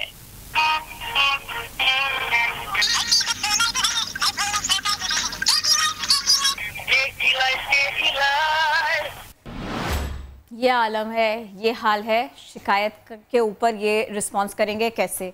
3 मिनट तक गाना सुनते रहिए, पैगाम सुनते रहिए, और जैसा अभी थोड़ी सी देर पहले हम लोग तर्जुमान के इलेक्ट्रिक से बात कर रहे थे, तो फिर उसमें क्या हुआ था जी, हम उनसे बहुत सारे सवाल कर रहे थे और हमें क्या एक सा जवाब मिल रहा था। हम इन्वेस्टिगेट कर रहे हैं, हम देख रहे हैं, अच्छा भाई ये क्या हो सकता है, अगर आपकी इन्वेस्टिगेशंस ये साबित करे कि गफलत आपकी थी तो फिर आप क्या करेंगे, आप एक्शन कैसे लेंगे, फिर आपका ऑपरेशन क्या होगा? इसका जवाब नहीं है। उन लोगों से जाके आप मिले कि जिनकी जाने गई, बहुत आपके हिसाब से देखा जाए सर कोई बहुत ज़्यादा तो प्रॉब्लम नहीं थी ना, इतने थोड़े से लोग हैं तो फिर उनके घरों में जाया जा सकता है। उनका दुख बहुत बड़ा है, आपका वक्त कीमती, लेकिन थोड़े से लम्हे निकाले जा सकते हैं इन 2 बच्चों के लिए, बाकी लोगों के लिए, 18 लोगों के लिए। क्या ये मुमकिन नहीं है? क्या के इलेक्ट्रिक इतना नहीं कर सकते? और अगर ये नहीं करेंगे तो फिर इस काम को कौन करेगा? मजहबी स्कॉलर बिलाल कुतुब साहब हमारे साथ हैं। कुतुब साहब, मैं समझने से कासिर हूँ, ये इसमें अब हम करें तो क्या करें? आप एक जुमला है, मैं कोशिश करूंगी कि हम उसको सुनवा दें पहले। पॉसिबल है? उससे बाद में इमरान साहब, इंतहाई दुख और इंतहाई अफसोस है, और वाकई ये वो वक्त है जब इंसान के पास अल्फाज नहीं होते, ना शायद मेरे पास अल्फाज होंगे, ना शायद आपके पास अल्फाज होंगे, ना शायद यहाँ पर मौजूद हर शख्स, किसी के पास अल्फाज नहीं होते। इंसान बस सोचता रहता है कि काश कुछ ऐसा मुआवजा हो जाता, किसी तरह बचा लेते, लेकिन एराफ उसने तो बचाने की कोशिश की उमर को। आपको कब मालूम हुआ? आप यहाँ पर थे, आपको बताया गया? मैं चाहता हूँ आप मुझे बताएं। मैं पीछे अपनी गाड़ी देखने गया, नमाज़ पढ़ी सबसे पहले मैंने बोला मैं अपनी गाड़ी चेक करूं, रोड पे खड़ी हुई थी। मैं गाड़ी देखने आया, फिर मैंने देखा एहतिजाज हो रहा रोड पर। मैंने लोगों से पूछा क्या है, क्या हो रहा है? उन्होंने बोला कि 2 बच्चे करंट लग गए, एक्सपायर हो गए। अल्लाह खैर करे। फिर मैं थोड़ा आगे आया, मैं चिप्स भी बेचता हूँ, तो वो कहने लगे चिप्स वाले बच्चे, एक चिप्स वाले का भी बच्चा है। उल्टे पाँव घर भागा। आपको उस वक्त धड़का लग गया? धड़का लगा। मैं तो चिप्स वाले का बच्चा भी है, जो मरे बच्चे उनमें। सर, एक चिप्स वाला मेहनत से, मुशक्क़त से अपना घर चला रहा है और उसका बच्चा यूं ऐसे चुटकियों में उसकी जान चली जाए, और कोई फिर जवाब जिनसे बनता है वो जवाब ना दें। कुतुब साहब, मेरे पास लफ्ज़ ख़त्म है, क्या करें? बहुत शुक्रिया। पहली बात तो ये कि मेरे ख्याल में आज ये पहली दफ़ा नहीं, कई दफ़ा ऐसा हो चुका है कि जब आप ऑन एयर होते हैं तो आपके पास अपने अल्फाज भी कम होते हैं, जज्बात भी कम होते हैं, और आपको अपने आप को अखलाकी हदूद में रखना भी बड़ा ही शदीद मुश्किल होता है। हमने सुना था कि लोग जिस्मानी तौर पे बांझ होते हैं, लेकिन मुझे लगता है कि इस मुल्क में बहुत से लोग जो हैं वो किरदार में भी बांझ हो चुके हैं, जहनी तौर पे बांझ हो चुके हैं। जो बच्चे हैं वो 8-10 साल के, उनको सिर्फ करंट लगा और वो मर नहीं गए, उन्होंने तड़पना भी होगा वहाँ पे, उनमें से मौत का उन्होंने इंतज़ार भी किया होगा, उन्होंने किसी की आस का इंतज़ार भी किया होगा, उन्होंने अपने माँ बाप के बारे में भी सोचा होगा, उनकी कोई गलती नहीं थी। लेकिन इस मुल्क में क्या हम वाकई ज़हनी और किरदार में इतने बांझ हो चुके हैं कि हम एक कत्ल को नाहक कत्ल कहने से भी घबराते हैं? यही अगर मामला खुदा ना खास्ता अगर COKE के घर में हुआ होता तो क्या ही यही बयानिया जारी किया जाता कि हम इन्वेस्टिगेट करेंगे, बताएंगे? मैं ये कह रहा हूं कि हमने 18 जानें ज़ाया की, और ज़ाया कैसे की? जब अल्लाह की रहमत हम पे नाजिल हो रही थी, अल्लाह की रहमत नाजिल हो रही तो 18 जानें जब ज़ाया हुई तो क्या ये कत्ल नाहक नहीं है? अगर नहीं है तो फिर मेरे ख्याल में असेंबली में बैठ के आज सिर्फ एक काम करना चाहिए कि कत्ल नाहक की जो तारीफ है वो हमारे मेंबरान को बदल देनी चाहिए, या ये कानून बना देना चाहिए कि अमीर आदमी गरीब के बच्चों को जैसे चाहे कत्ल कर सकता है, ना उसका रियासत का साथ देगी और ना कोई उसकी दियत होगी। इससे ज्यादा मेरे ख्याल में शायद जिल्लत की बात इन अहकामात के लिए, हाकिमों के लिए नहीं है, काजियों के लिए नहीं है। यहां पे कोई अदालत जो है वो जिंदा क्यों नहीं होती? सोए मोटो एक्शन क्यों नहीं लिया जाता? यहाँ पे अदालतें जो है वो खामोश क्यों बैठेंगी? मुझे इस बात का एहसास है कि सियासतदान इस पे नहीं बोलेंगे, लेकिन क्या रियासत जो है उसका कानून भी यहाँ पे खामोश रहेगा? तो फिर हमारे बच्चे क्या इसी तरह मरने के लिए इस दुनिया में आए? बिलाल खुसरव साहब, कराची वालों को क्या कह दें फिर हम कि बच्चों को घरों में रखें, बच्चों को घरों से ना निकलने दें, बारिश हो जैसा भी मौसम हो, बच्चे बाहर ना निकलें? बच्चों को घरों में ना रखें। कराची वालों के हुक्म यह है कि वो बच्चे पैदा ही ना करें, क्योंकि कराची इलेक्ट्रिक जो है वो उनके बच्चों को कत्ल करने के बाद ना जिम्मेदारी लेगी और फिर ये जिम्मा जो है ना रियासत लेगी। जिस घर से ये 2 जनाजे उठे होंगे ना, उस घर में जाके देखो कि वहां पे कहर क्या मचा होगा। वो एक कत्ल जो है अगर वो खाना काबा के गिलाफ से और उसकी दीवारों से ज्यादा बेहतर है तो उस जनाजे का बोझ जो है इंशाअल्लाह ताला ये रोजे क़यामत अपने कंधों पे के इलेक्ट्रिक जरूर उठाएगी। और सिर्फ के इलेक्ट्रिक नहीं बिलाल खुसरव साहब, जो दीगर इंतजामिया भी है, जो नकासी आपका सिस्टम जिन्होंने देखना है, जिन्होंने सड़कें बनानी है, सड़क ऐसी बनाते हैं कि गलियां नीचे होती हैं, पानी वहाँ इकट्ठा होता है। बिलाल खुसरव साहब साथ आप मौजूद, शुक्रिया। लेकिन इदारों की बेहसी है, इस पर मैं ज़रूर बात करनी चाहिए। वक्त हमारा ख़त्म हो गया। आपसे मुलाकात होगी कल दोबारा, तब तक के लिए अल्लाह हाफ़िज़।